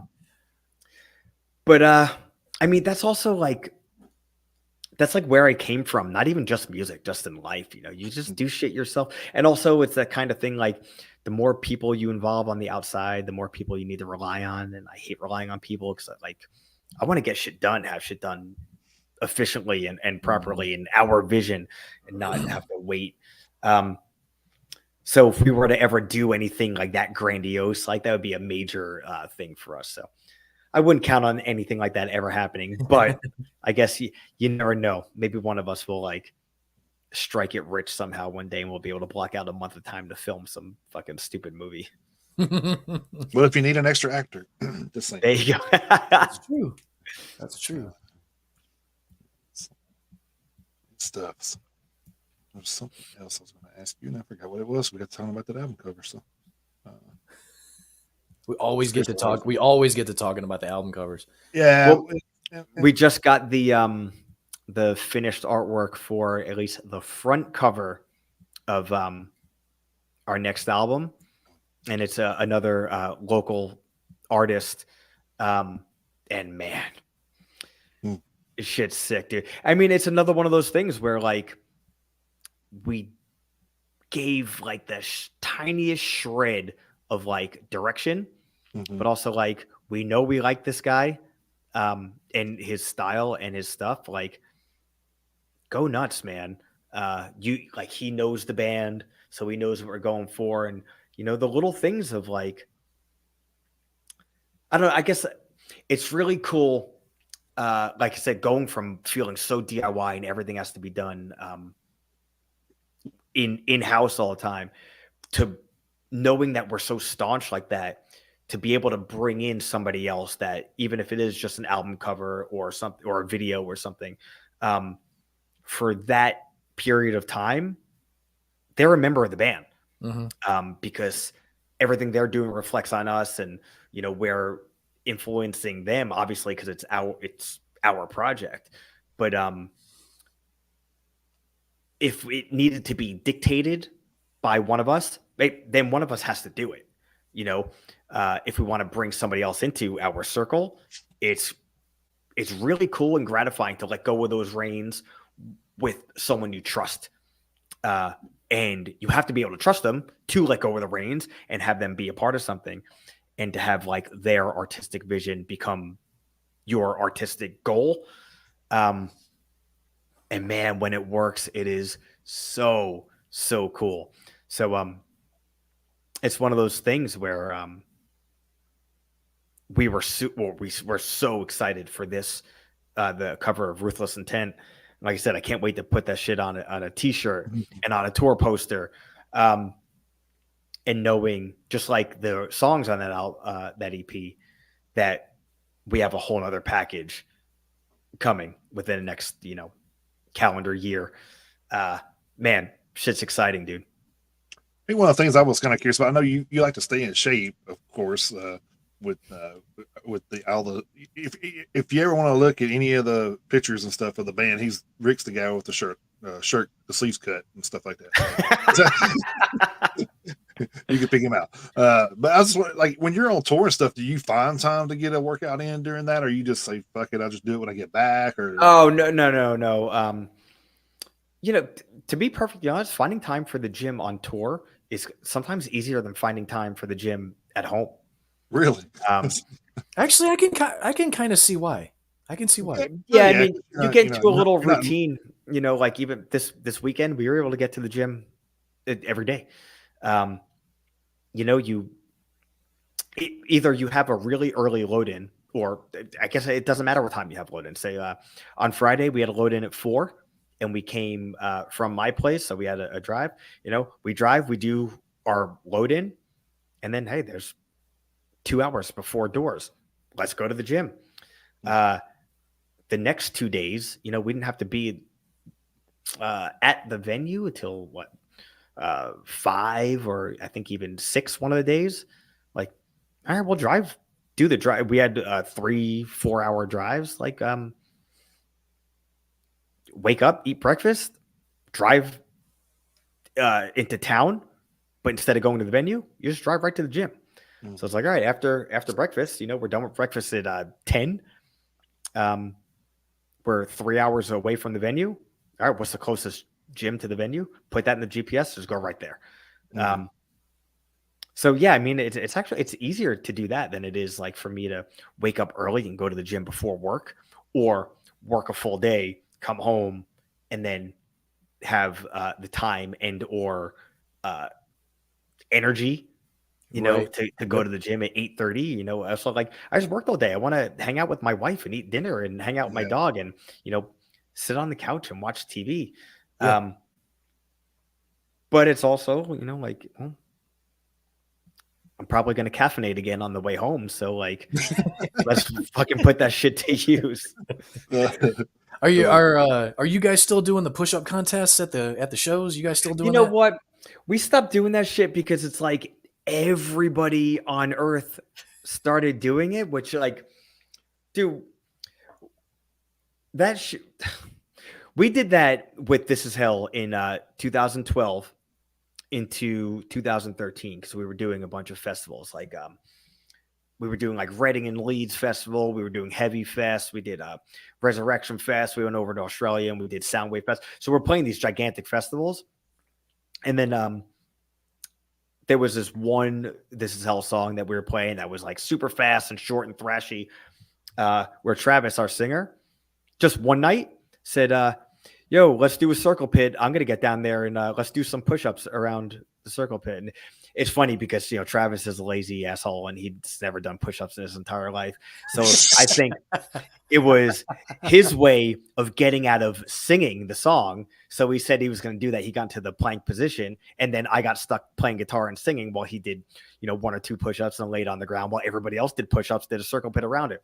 A lot of fun. I hate to give Travis any credit for anything on earth because he's a stupid, lazy asshole. But he invented that, and also Travis's hard work and acting as band manager. And Travis is Extinction A.D's manager.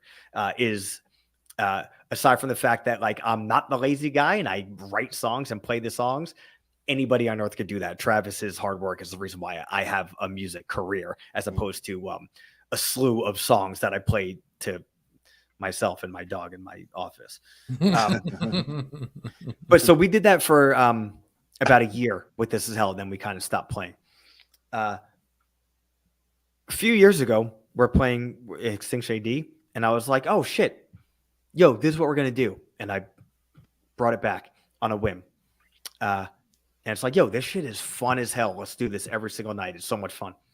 So, you berate the crowd in a fun, mutual way, and get people off their ass. They do push-ups, and anyone who's not doing push-ups, doing a circle pit around it. Dude, so much fun, so much good energy, super, super cool. We started doing that, and then at one point, we were getting like messages like, yo, do you see this? This other band is doing this. And I think people thought it was going to like start a beef or something. And I was like, yo, shit is cool, man. Like, even though like Extinction A.D. had a copyright on it, Yeah, even if like that was a little gimmick of ours, we did not invent circle pits, despite whether I lie about that or not on stage. We did not invent push-ups. And we did not, I mean, what the fuck? And so I remember people, at one point we got a tag on Instagram, and somebody was like trying to clown the band who was doing it and tagging us in it. And I was like, yo, no way, man. Circle pits and push-ups are for everyone. Mm-hmm. And I think the band appreciated that instead of, because I mean, who in this day and age, you could start beef over the fucking dumbest shit. So like, we could have done that and been stupid assholes. And thankfully we didn't. And then little by little, I think it just became a thing where like, oh, band is playing, like, oh, haha, I'm going to do push-ups. And then other people do it. Totally, totally cool. But when it started to feel like it had nothing to do with us. There was like no connection of us and the push-ups anymore. I was like, okay, everybody else could have it. That's not our thing anymore. Right. Yeah. There's Ran a its little, course. Yeah. yeah. And if people do it at any show, hours or otherwise, totally cool, because I think push-ups rule. I think circle pits rule. I think there's no bad time for push-ups in or out of a show, and I think there's no bad time for a circle pit in or out of a show. It's just not something I'm going to encourage anymore. There was a thing that we were doing for a while where we had a straight up made it a contest. Whoever did the most push-ups was getting like a certificate. Yeah, that's why I was asking, because I remember seeing that. Here was like Providence's push-up contest winner and shit like that. So I remember seeing those. Again, a lot of fun. Like anything that's like inclusive and like everything is us as a band musically and lyrically. We're so fucking serious, and I think that's a good thing. Like it's everything that we play and say is important. And I think getting that outlet at shows is also like of paramount importance. But we also want to have a good time. You know what I mean? And like you could be fucking angry as hell and want to like smash things. And you could also kind of do that and enjoy that you're doing that, and sometimes enjoy that you're doing that so much that like it brings a smile to your face, and that like I'm having so much fun being so like responsibly aggressive that I also kind of want to goof around a little bit. And I mean, if any dichotomy like that exists, or if anything sums up this band, that dichotomy does. We're all so serious, and we're all like so fucking angry, and we still have so much angst even in our 40s, but we're not afraid to let anybody on earth know that we also like to goof around and like, oh, so what do you guys do on this 3-hour drive? Like, well, we started listening to a record, and then somebody started to do like an accent like impression, and then we wound up just saying nonsense in different accents for 3 hours. Like, that's what happens more times than not, Yeah. That sounds like exactly what happens when you just get a group of dudes together. They just start doing dumb shit. Dude, exactly. And it makes no sense. And it's so unadult. And it's like the coolest thing on earth. So I like that from my point of view, there's still that there's a little bit of levity when we play to go along with like the dead serious nature and the like, I really I might start a riot tomorrow that unhinges the entire country. But I also might just sit around and like fuck around with my friends and kind of like goof on nonsense while eating Taco Bell. You never know either. Yeah. Because there's so much stuff that can happen in the middle of there. Full scale riot, Taco Bell couch. Yep. Well, Taco Bell might start a riot in some other form, but a riot of one. Yeah. But hear me out. Hear me out. We need a duck goose circle pit. That would be awesome. Oh my god. Oh. Yeah, like when they tap, they got to get up and circle. Get up and circle. Let's go. That's actually a great idea. Actually, it really is. It really is. You heard it here first. Just saying. Yeah, it really is. I'm not as nice as Rick. I will sue your ass. I'm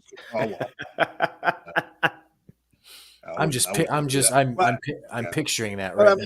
Yeah, you got a Monomarth that does the rowboats. Oh, that is so cool too. So, I mean, there was like something else goofy that went on last year at one of the festivals I seen, and I was like, what the fuck? But like, yeah, they do all kind of crazy shit with that. So I mean, why not Duck Goose? Or you could do Red Rover to start a wall of death. Yeah, there you go. Yeah, there you go. Yeah. And if either one of those things happens, any of our listeners better tag our ass so we can actually see it. There you go. Yes.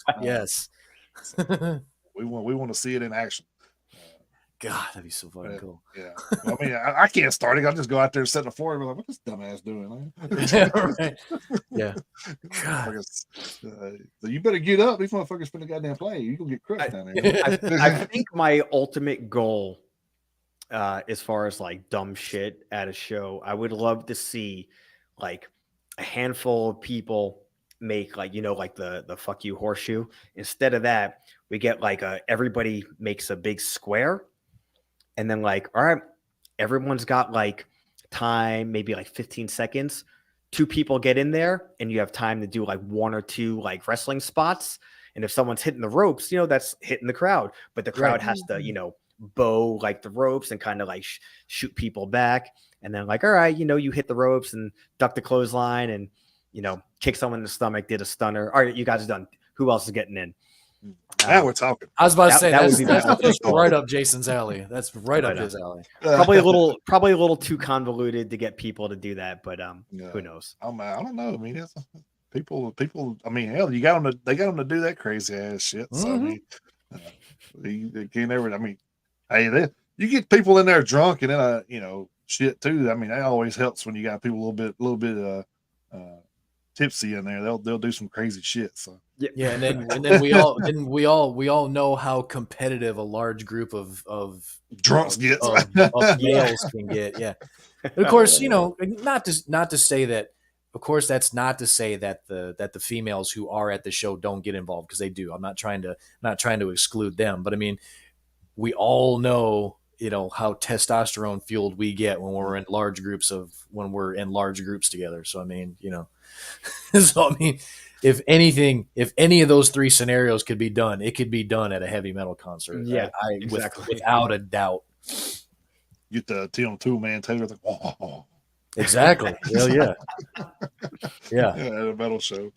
But so is there gonna be hard copies of the EP that you know of, or CD wise, or I know you said vinyl's kind of wait. Yeah. As of right now, digital only. Okay. Thankfully, it's on all the streaming platforms. Yeah. But it's also on Bandcamp if you're still a downloader. I know that took a couple of days after the release to come through, but Bandcamp is up and running if you want the purchase it so you have it in perpetuity. But physical as of right now, it's just going to remain digital. What we did do for the last tour is I printed up like covers, CD size, so someone can have something physical. And on the back, there's QR codes that you can scan if you want to listen on Spotify or Apple, which was a somewhat last minute ish thing where it's like, we're playing these shows which would technically be like record release shows, but it's a digital only thing. So I wanted some people or anybody wanted to have physical copies. Yeah. So it was like anybody who came to the table, hey, free record. And you have, a full color, and the artwork is just so amazing. So I just want people to have the artwork. Yeah. So a little workaround for as long as those last. I mean, I printed, I think 400 of them. So when you talk about the albums, I said now we realize why Metallica prints their own shit. If it takes that long, we're just printing our own shit. Yeah. But everybody don't have Metallica money though. So very true. Maybe they should just like invite bands onto the little scheme there and like, hey man, we'll print your stuff a lot cheaper than these guys will. Yeah. Why there haven't been more vinyl pressing plants? I mean, especially with the comeback that it's making. Exactly. Makes no sense. So a wide open market. If somebody, I mean, granted, it would cost so much money, but I mean, I feel like if you aren't one of like the regular people who like don't have money and don't live paycheck to paycheck, you're rolling in excess of money. So some of those people, someone should open up, 3 vinyl pressing factories, in America, do one on the East Coast, one on the West Coast, one in the Midwest. Dude, if you have the money if anybody on earth had the money to do that, you would print that money. You make that money back so fast. The demand for vinyl just, like I'm saying, so much so that we're essentially have delivering our record with 8 months build up time, with the goal of hoping that the vinyl will be released with the CD. Yeah, man, that's crazy. That's the funny thing is like you just talked about, somebody, because vinyl's making a comeback. I have no reason to believe at some point there won't, probably not to this extent. I will grant you that physical media is going to come back. Vinyl has already been coming back. At some point, there will probably be kind of a small little niche comeback for maybe even cassettes. And of course, no one, there are no, like Best Buy, record stores, they're really are very few and far between. Best Buy doesn't sell any physical media anymore. They're even going to be discontinuing Blu-ray sales, I think, later this year. So there's going to be no physical media at Best Buy. So if, like Rick, what you were saying, if somebody like strategically, geographically, for distribution purposes, sets up a East Coast, West Coast, Midwest kind of thing, they could even get on the ground floor of being ahead of the curve of the resurgence of the other physical media that comes back around. Because at some point it will at some point, I guarantee you. Dude, it's crazy that Best Buy put, and I understand from their point of view, obviously, that hey, we're not even going to stock DVDs or Blu-rays anymore. Mm-hmm. And I know the consensus. Oh, streaming is the way of the future. Dude, streaming is a great idea, but the business around it is it's impossible. So, years ago, remember, like, oh, cord cutters, everyone's like, oh, I got Netflix and I don't remember, Hulu, just say. So I'm getting rid of cable, and then HBO Max, just now Max, pops up, and then Vudu is a thing where you could just buy movies, and Amazon Prime. Now there's every single network has their own streaming platform, which you have to do to be competitive. On the other hand, they're suffering because the amount of profit to be made on on the most successful streaming platform is a fraction of the profit that you would make actually through network television, or at least back in the day before streaming. Now everybody is so split. Like I said, so now every single company has their own streaming platform. And I'm sure you guys realize every couple months, every platform gets more and more expensive. Yep. So people are like, oh, I don't have cable anymore, but I have Netflix, Paramount, YouTube TV, oh yeah, and Disney. But I don't pay my cable bill. That would have made sense a year ago or 2 years ago. It made all the sense. Now, if you have even 3 streaming platforms, you're paying just as much as you were for cable, but you're getting there. But now you can't watch, say, NBC or any of the Paramount things because you only have Hulu, Netflix, and HBO. So these companies are doing everything they can to stay relevant in the competitive environment. So that's why all these companies are like merging. Warner Brothers merged with Discovery. Now there's talks of Warner Brothers Discovery merging with Paramount, and Apple was trying to buy out Paramount. All these companies, Disney owns Fox now. All these companies are coming together, and they're getting rid of stuff in their library because the longer you leave it on your platform, you need to pay royalties on that. So every time there's a merger, you're seeing like content dump. So when Fox joined Disney, they took on, let's say, X-Men and all the Discovery stuff and whatever the fuck, but they got rid of some of their own Disney content, whether that's old cartoons or like Disney Channel shit, because you can't keep the stuff up. That Willow, do you remember that movie Willow? Yeah, my wife was literally watching it when I got home from work today. It was weird. Okay, so when Disney Plus, weird. That's so weird. Yeah. When Disney Plus started, and they said, "Oh, we're going to do this Star Wars straight to Disney Plus show, and this Marvel straight to Disney Plus show. We're going to do a Willow Disney Plus show." They did it. That was Disney Plus exclusive content. and that shit's gone. You can't find that anywhere. I'm saying all of this to say, as these companies are dying, they have to merge or get bought out because there's no other way for them to survive. The more these companies merge, the less stuff that there is, where 2 years ago or 6 months ago, anything on earth you want to watch, you could find on some streaming platform. Not the case anymore. And dude, you know, I'm a huge wrestling guy.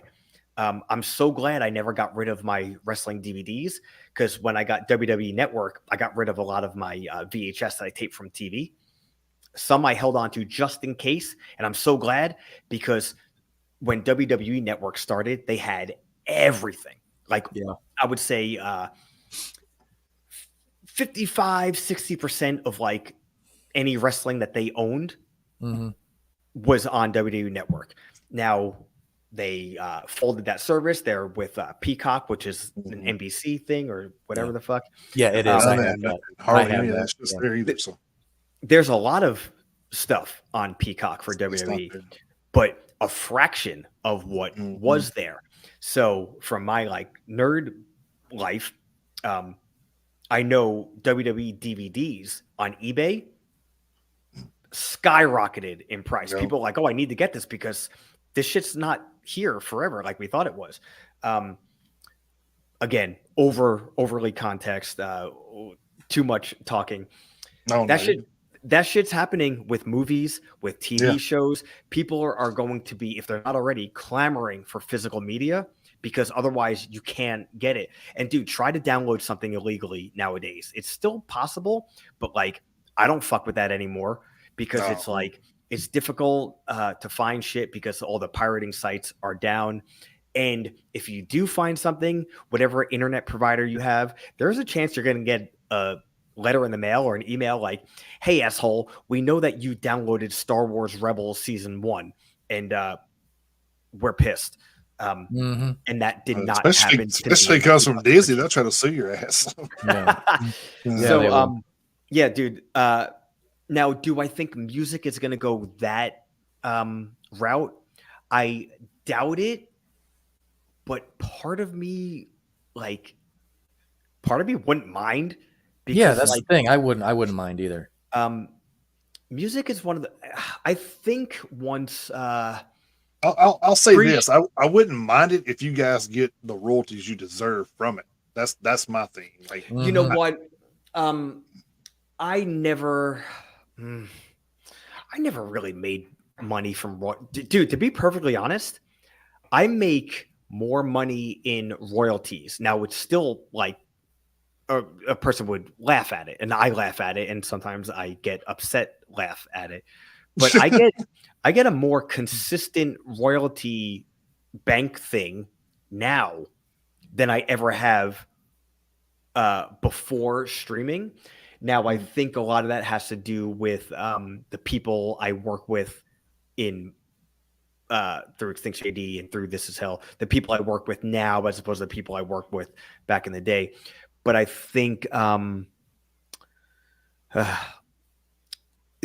you have to be more transparent now than you used to be, because there's not the clause of, okay, we put up X amount of dollars for you to record, X amount of dollars for promotion, and X amount of dollars for the physical media. So, hey, Rick, you're starting, or your band is starting $45,000 in debt. We will give you 100 CDs. That's yours. Do whatever you want with them. When you sell out of those CDs, you have to pay us wholesale to get any more of those CDs to sell. And until we make back that $45,000 on our end, you won't see anything. And 45, and I'm taking that number out of my ass, but whatever the number is, it's always such a high number. And there's also so much like, hey, can we see the statements of what you have got so far? It's kind of like, oh yeah, let me get back to you. Oh, here's something. It's like, yo, this is purposefully like a convoluted thing.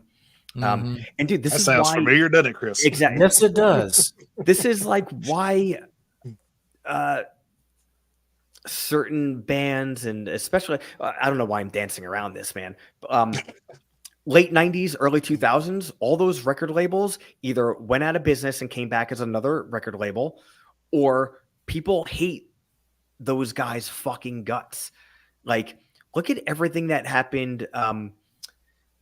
I'm picking on this one label just because I never had anything to do with this label, but I know from other people and not just hearsay. Like, who has something nice to say about Victory Records? Fucking nobody, because they robbed everybody. Now, did they have a platform to get people to make tons of money on tour and all this shit? Yes, but that doesn't mean you can't pay people for royalties, both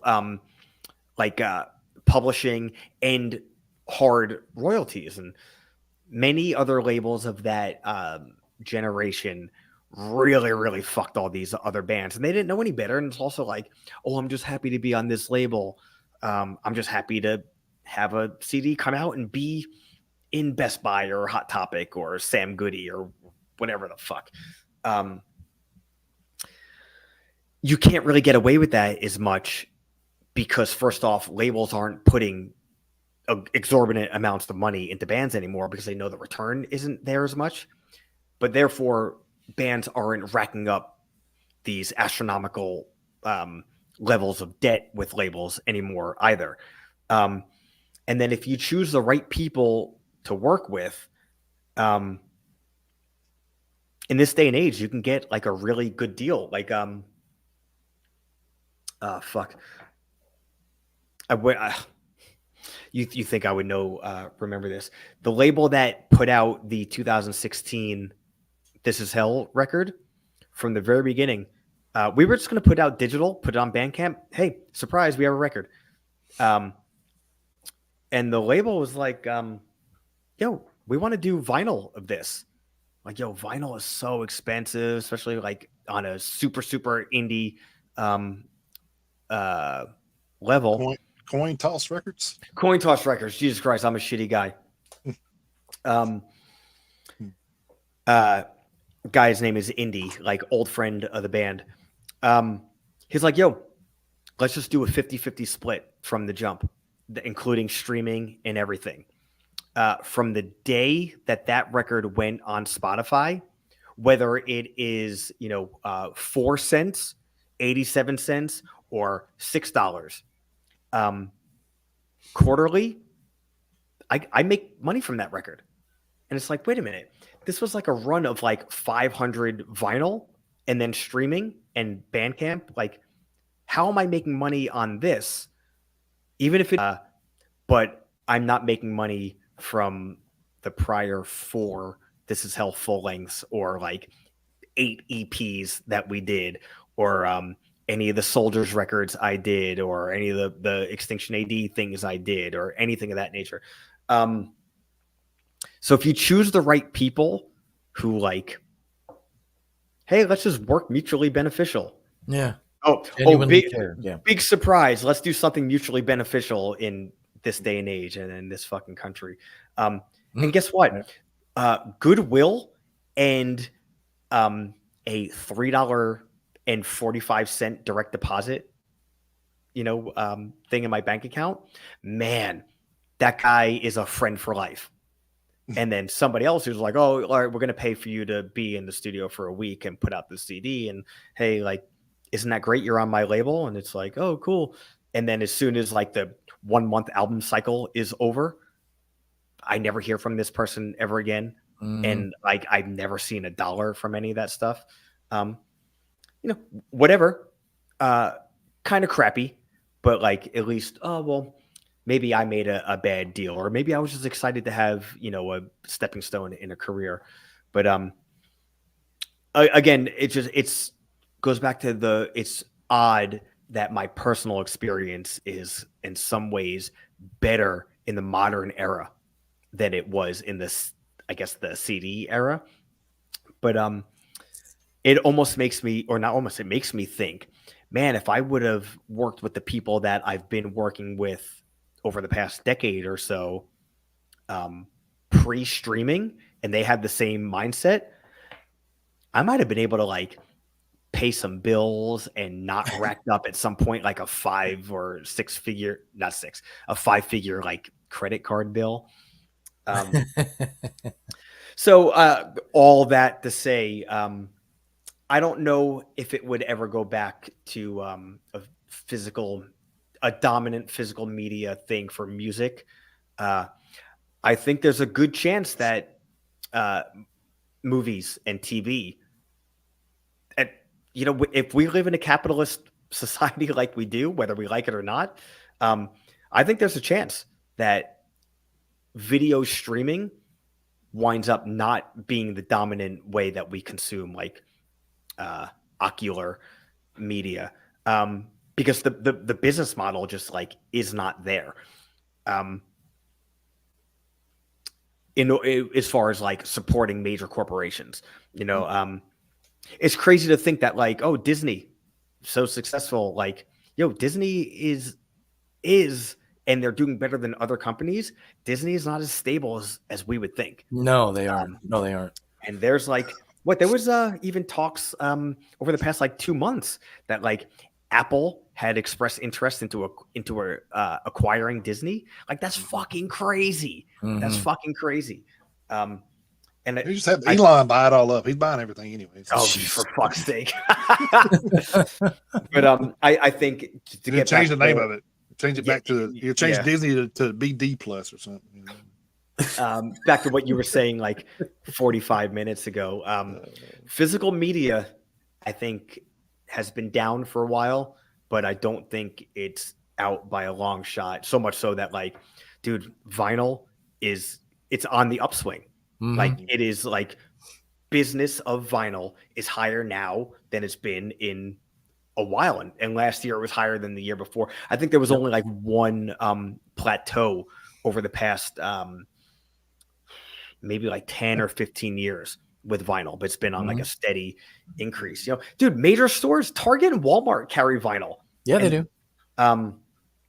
I was going to say, I actually, when you was bringing that up, I looked up and said, was trying to find vinyl record printing companies, and only 4 companies show up. And I don't even know if those are in the States. So, I mean, they may not be. Yeah. I know. So. Czech Republic has, I think Czech Republic is the place that Unique Leader gets all their stuff done. Yeah. And there's that one actually, in England, I believe. That actually, I think you might be right, because I can't remember. Who were we talking to? I can't remember who we were talking to. It was one of our guests over there in Europe. They were talking about where they were getting theirs from, because it was somewhere close by. And I think it may have been in the Czech Republic now. Czechia now. They renamed it again. Oh crap! Yeah. I can't remember who it was, but I know that I remember them talking about it. And they had someplace, quote unquote local. I don't think it was in the same country, but they weren't getting, they were over in Europe and they weren't getting their stuff from here. So it was still, I'm wanting to say it was over there in Czechia. I think you might be right. Yeah. That's even how we got our vinyl over to the States. When we went over in August to Europe, because we rented our gear in Czech also. It's like, just send some records over and they'll just come with the van and the gear. And they did. At the end of the tour, I was like, I'm just going to bring as many of these home as possible, because we hadn't got them in the States yet. It's crazy, man. It's really crazy. So yeah, hopefully somebody is smart enough to open up another plant or 5. TSA's like, you got anything to declare? Nope. Yeah. Not a thing. Looks like you got a few albums in that case there, sir. Yeah, we shoved them in like one of the drum cases. It's like, oh, why does this drum weigh 130 pounds? So I don't know. We're a heavy band. Yeah, I was just saying, we are in a heavy metal band. I brought that up, and when I brought it up, it actually reminded me something came up on my timeline today where I had posted something years ago, and it was a commercial, or it's like a parody of where I guess like TSA was was going through troubles about some of the people getting paid or whatever at the time. So like they was like, oh, this is what's going to happen if the TSA, people don't get paid. There's just like all these people just walking through with bombs and all kind of shit. And they stopped this one guy. He had like the trigger and everything, and they were like, hey, stop right there. Is that a ham and cheese sandwich? Yeah. Your ass on. So he just stole the sandwich, sent him on with a bomb. Like, what the hell? I would never imagine that the TSA is taking part in fear mongering. Right. Yeah. Jesus. It's like the other one that's got the skin color codes, like let them go, stop them. On Family Guy. On Family Guy, yeah. Hey, you. Yeah. That's definitely Family Guy. But in all honesty, it's the way it seems a lot of times. Almost. But you want to hear anything about that, just listen to some Extinction A.D. or something. There you go. I'm sure there's some stuff on there to cover those incidents. Or some Machine Head. They definitely cover all that. Them too. Yeah. But let's keep manifesting. Let's keep manifesting this Machine Head Extinction A.D. thing. Yeah. We're going to talk it into existence. Man. Yes, we are. Yeah, we will. And our good buddy is playing guitar for them. Reese from Havoc. Oh yeah. Dude, he's killing it with them too. It's so sick. Yeah. So God damn. That's right. I forgot he had to fill in because what's the name couldn't get clearance or something for his visa or some shit. So. Yeah, you telling me I wouldn't see Machine Head, Havoc, and Extinction AD? You telling me I wouldn't see that show? And where's my credit card at? Yeah, that fucking meme of Fry from Futurama. Shut up and take my money. Yeah, there's already tours like that. I see it and I'm just like, oh my god! Like I get excited because I see it and I'm like, oh fuck yeah! And then I was like, oh, in Europe, I'm like, motherfucker. Yeah. It's like son of a bitch. They always get the good shit over there. Like, damn it. Yeah. They do. It'd be some stupid shit like Pantera, Lamb of God, and White Zombie, and like 5 bands or some shit, and you're like, no fucking way. And like, then you look at it and it's in euros, and you're like, motherfucker. Yeah. You don't go to buy tickets in euros because. Yeah. Because it's in Germany and it's in the UK. Yeah. So they do like doing a big swing over there where they're they could probably play in front of 30,000 people on a slow night. So that's true. Which is crazy how much like it's still amazing to me because we taught the bands from over there a lot. Like probably I'd say 75% of the bands we talked to are from over in that area. The bulk of them have been, yeah. Yeah, and like to hear them talk, it's just like, oh yeah, Finland's on or where was it, Sweden or Finland? I can't remember. Who did we talk to last? Was it they from Sweden? Shit, I can't even remember now. I have to go back and look. I don't remember if Sweden or Finland. It was Finland. It was Beryl. Yeah. So that's right. Yeah. They were talking about how there's only like 250,000 people in the whole country, and I'm just like, what? Yeah. Like, how are people touring over there with all these big ass bands when y'all don't have but 250? Like, damn. Let's say, hell, we're talking about Tennessee has 11 million people in it. Like, what the fuck? Right. Yeah. That's wild. Yeah. And I mean, you're in New York, so that's even, probably worse. So y'all probably, downtown, New York City is probably what? New York, a couple million people just in that city, Like, New York City is 20 million, I think, when you count, that's what I'm saying. Count all 5 boroughs and everything. But yeah, that's what I'm saying. Like, the whole state of our population could fit just inside of that area. So yeah, it's nuts. It's just crazy to think. And you could still potentially play a show with like 20 people there. Exactly. That's what I'm saying. Like, it makes no sense. Like, where does this make sense? That doesn't make any sense at all. But I mean, we've been to shows like that here in the state, Tennessee too. But yeah, we have. Yeah, of course. Unfortunately, because we feel like we've seen bands like, oh man, I hate that band for them because I feel like they should have drew more than that, or should have. And then of course we couple. I know the one where specifically we were just talking about before the show was Angel Sepatrita and Hidden Intent did a tour over here, and the show we went to in Knoxville, we missed them in Nashville because I was somewhere else and he was out of town. Yeah, we was like, oh well, we'll go to Knoxville and see them. They're on their way out of the state, so we'll go see them then. So cool. So it was like next to the last show of the tour, I think. and like there was yeah, like it was like an 40, Expo show. like 30, 40 people there, and I'm just like, no, man, this can't be right. Like, what the No. fuck? But then come to find out, Hidden Intent was talking about how their promoter was also promoting who was it?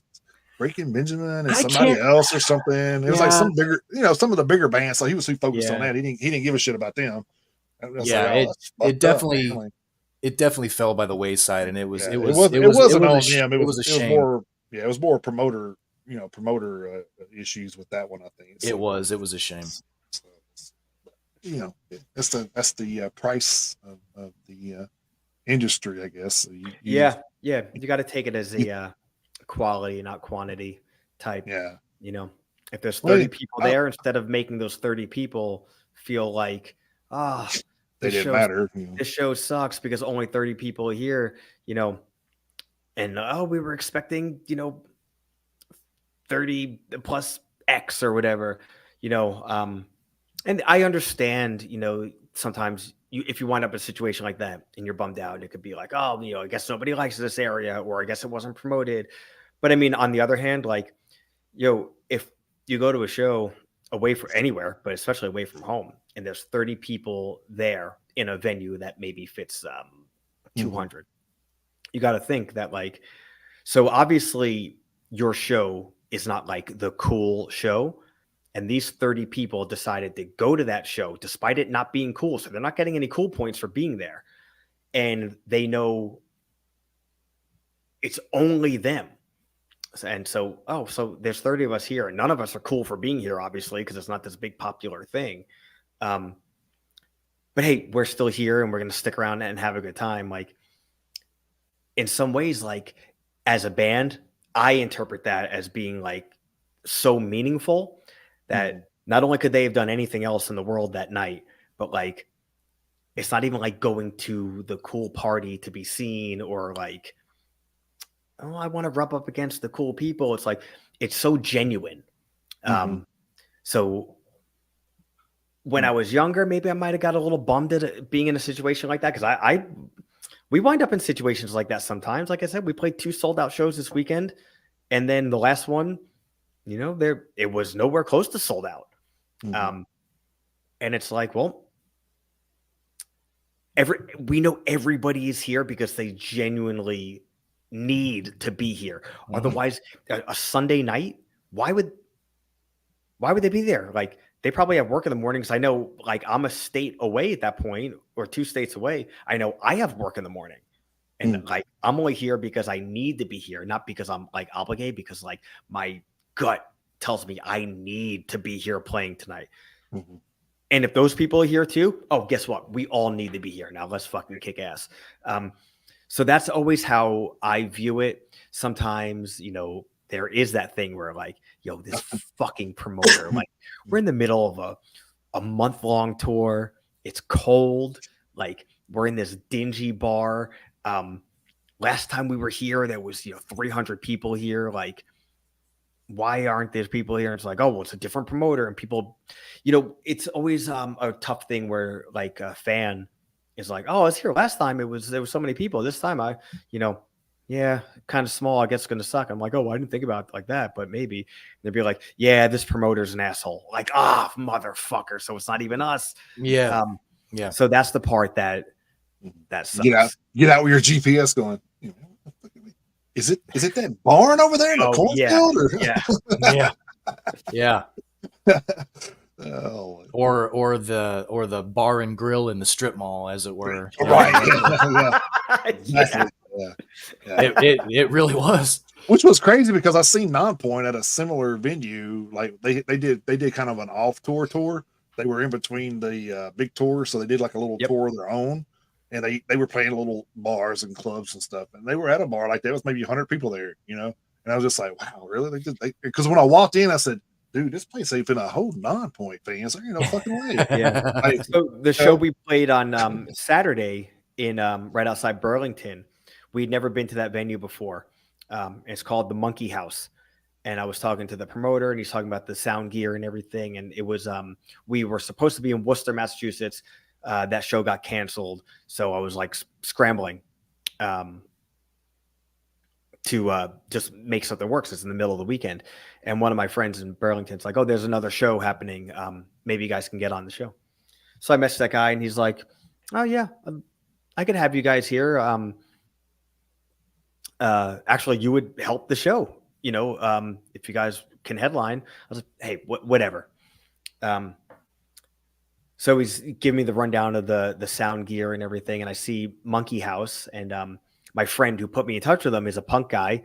So I was like, this might be a squat. It might be an actual house. It might be a little bar, like whatever.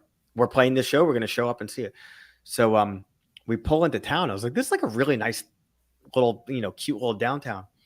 And we pull up to the venue and it's like, oh, this place is sick. It's like there was an Italian restaurant on one side, then the Monkey House, and then like a gastro bar next to it. And I think like a barber or something. So I was like, oh, this place is like pretty small, but it has a like full stage, or, a little stage, great sound equipment. I was like, yo, if we could pack this place, this is going to be sick. But it's one of those things where it's like, you can go into it two different ways. You can look and be like, oh, this is a fucking tiny little, dive bar. But like, I'm a punk guy. So like, first off, I don't have any pretense about that to begin with, but especially with the way I view this band, like, yep, happy to play whatever. Plus it was a show that, we were added to 2 weeks prior. And then when we get there, the guy's like, the promoter was like, yo, once we put the show up with you guys, everything, like, I think this is going to probably sell out. I was like, oh, all right, cool. He's like, well, the legal cap is like 92. He's like, but we're just going to push it until the management, the ownership, whatever the fuck, the bartenders tell us to stop. He's like, usually they let us go a little bit. So I think while the second band was playing, he's like, yo, we're officially sold out already. He's like, we're going to keep pushing it. It's like, hey, go for it. By the end of the night, we had, I think, discounting bands, like, paid attendance. We had like over 150 people in this 92 cap club. He's like, we're going to double that. There you go. And then you throw in staff. Yeah. You throw in staff and you throw in, 5 other bands, you're at that point, you're up to, almost 200 people, which is like, that shit's rad. It's all about, like you said, it's all about the way you go into it, and what you're looking to get out of it, and at this point, I don't even be like, oh, it's nice, like packed, intimate show. Like, yo, a show with a bunch of people, let's have a good time. And when you could pack it in, whether it's big, small, or other, you can't get any better than that. I think we recently did a live broadcast from one of the craziest places I ever probably thought that I would be doing a metal podcast from was a church in McMinnville. So they turned it into a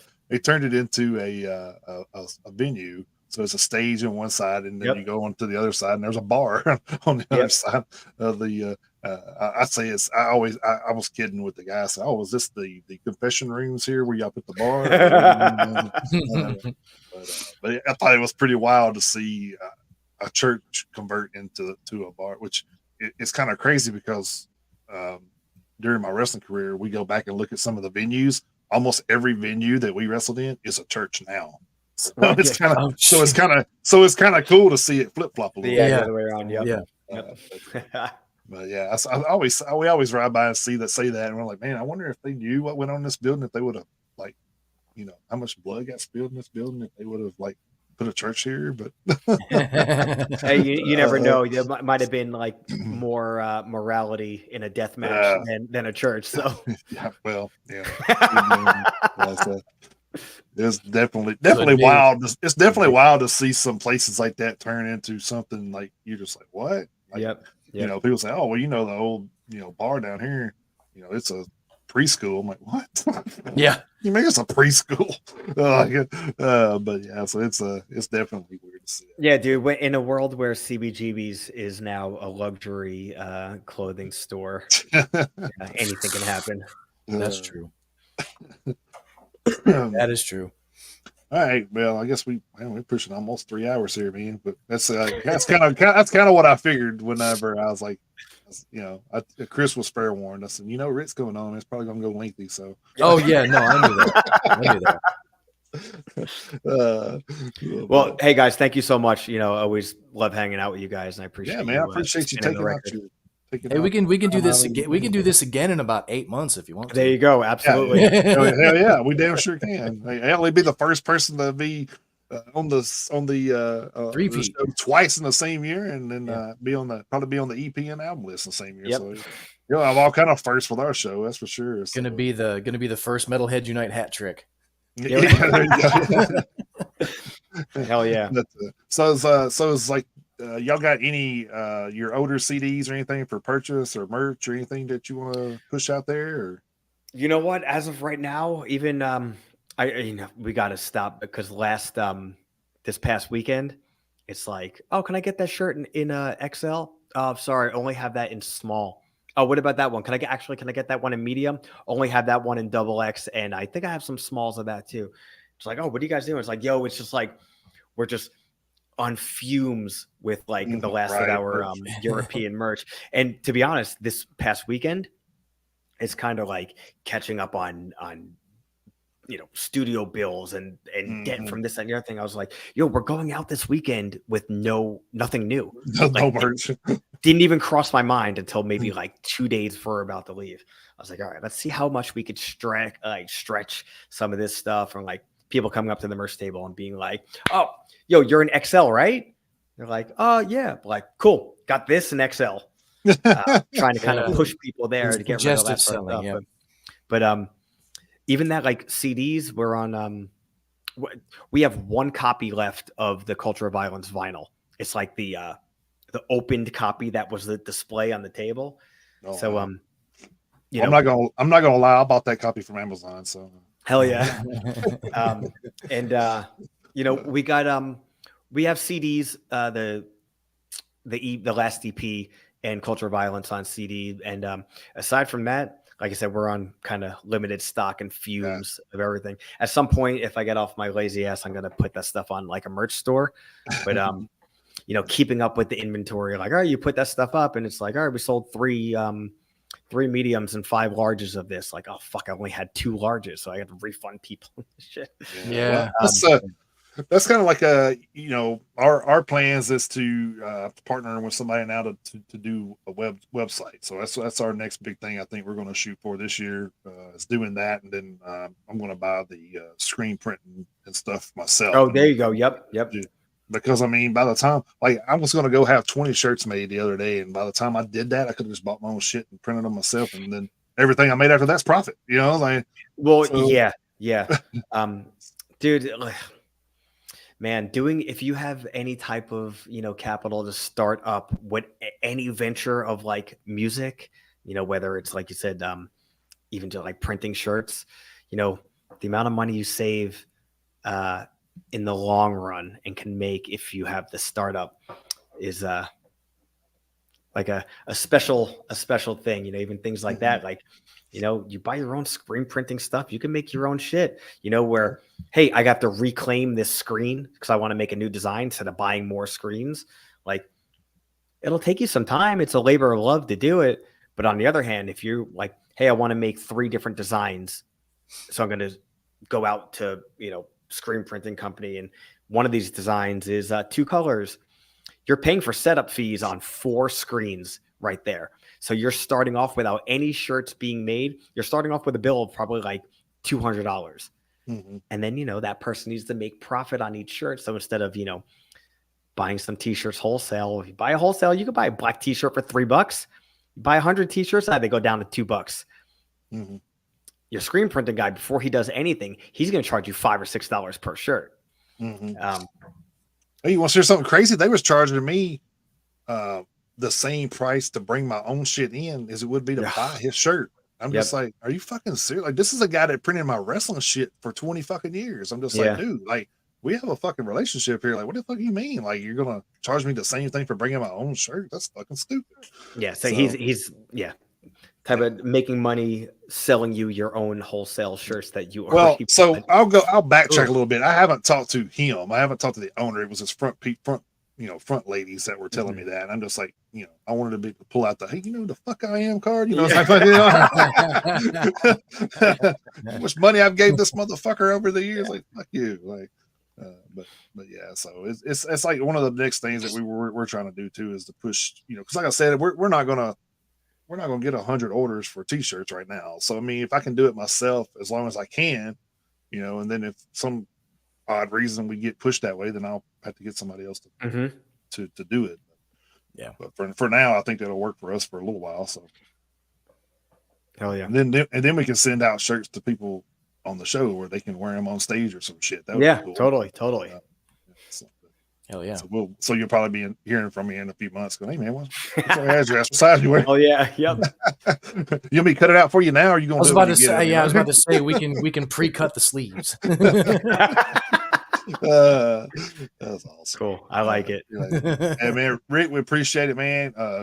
Good luck with everything. Hopefully, everything keeps rolling for you guys. Seems like you guys are doing pretty good stuff right now. So yep. We will absolutely. Looking forward to some new music coming up later in the year too. So hell yeah. Hopefully, I was gonna say we will absolutely be watching and following along. Cool. Hopefully we'll get to your area before too long. Hell yeah, it'd be great, man. Come early and we can go have a drink or something. Hell yeah. Hell yeah, dude. All right, cool. Well, thank you guys so much. Or go to the gym. I'll go work out with you. That's actually where I'm going to go here in about 2 hours. So, hey, Rick, appreciate it, man. Y'all have a good one. Yeah, take care, bro. See you next time. All right. Awesome, man. He's always a great chat, man. It is. I look forward. Yep. I think we could do a 6-hour show with Rick. Probably. Probably. But and there's nothing wrong with that at all, because it's just kind of like he always apologizes. I'm talking to you, but no, just go. It's your platform, guy. Yeah, just go, man. Yeah, just go. Yeah, just go. Always great talking. Good. I mean, I guess we kind of got an exclusive news, but which was pretty cool. Yeah, definitely wasn't expecting that. So it's kind of nice. Yeah, that's awesome, man. Got a little bit of a scoop for sure. So, so at some point later this year, we're probably going to see another full-length Extinction A.D album. So hell yeah, sign me up. So wear that EP out for 8 months, and then. Well, especially because I don't know if you saw, but I kind of raised my eyebrows when he said, because he was talking about the EP and then the songs that they wrote for the new one. He said the better songs are coming out in 8 months. I was like, holy shit, are you serious? Yeah, well, that's what I was saying. Like, they always seem like they evolve in the right direction. Like, they keep, I feel like they get better as they're going along. I mean, I definitely feel this one was a little, even though it's only 4 songs, I feel like those 4 songs, I would match them up to anything on the previous records. I think they're more aggressive, and I think, that's, like you said, that's kind of what they're going for, because they feel like the older you get. I mean, I'm like that too. I feel like a lot of times the older I get, the more aggressive I get. So. Well, and it kind of comes. Get off my lawn, motherfucker! No, just right. Well, actually, in a roundabout way, that's kind of what it is, And the funny thing is, it's kind of it comes with age, and I guess it comes with cynicism a little bit. I guess kind of to a certain extent, because I mean, especially with the way a lot of stuff is going on, just in general these days, So I mean, it can make you cynical. It can make you, it can piss you off, So I mean, you try not to let it, but at some point it just does, and that's just all there is to it. Sometimes stuff just pisses you off, and that's just how it goes. All right, before we take off here, just want to remind you guys, you can catch the 24/7 radio station at stream.trulyradio247.com/8006/stream. And then also you can check out our merch store. It is open now at www.metalheadsuniteusa.com. That's right. A few items over there. So check that out. Yep. Help a brother out. Yep. That's right. metalheadsuniteusa@gmail.com is our email address. You can follow us on the Facebook group, the Facebook page. The page is public, group is private. Follow us on X, follow us on Instagram, follow us on Twitch and TikTok and Rumble, and follow along on our YouTube channel. Follow us on Spotify for all of our theme of the week playlists and all of our new release playlists that Jason puts out on a weekly basis. All of our past, not every single one of our past interviews are there, but by and large, the bulk of them are there. So you don't have to watch the interview; you can listen to the interview. So you can take Metalheads Unite pretty much anywhere you need to. So, and then also, if you wanted to see an album review from this weekend, you'll have to be on the Facebook page or group. So I know I plan on doing one. I don't know what Chris plans on doing. I will do one. Absolutely. I do plan on doing that since we had this going on, and I really don't have a lot going on this weekend, so I got plenty of time to take care of a few. I will absolutely do one. Yep. All right. Well, that will wrap it up for this week. I hope you guys enjoyed the interview. And then if you want to catch it later, you can check it out on Spotify or on YouTube at any point in time. I think you can still go back on our Facebook and watch it too. I can't remember, but pretty sure you can. So, yeah, I'm pretty sure you can. Yeah. But anyway, you catch those there. And then also, anyway, if you want to catch that there, you can catch those there. So until next week, like I said, it won't be a show this Friday. So coming back next Friday, that will be the 26th. 26th. Yes. 26th. 26th. So we will see you guys then, hopefully. So back for a regular scheduling program so far. So as far as we know, yep. Unless something crazy happens, then that's what we'll shoot for. So till then, see you guys then. Keep those horns held high. Jump in that pit anytime you can. Have a great week, guys. Thank you.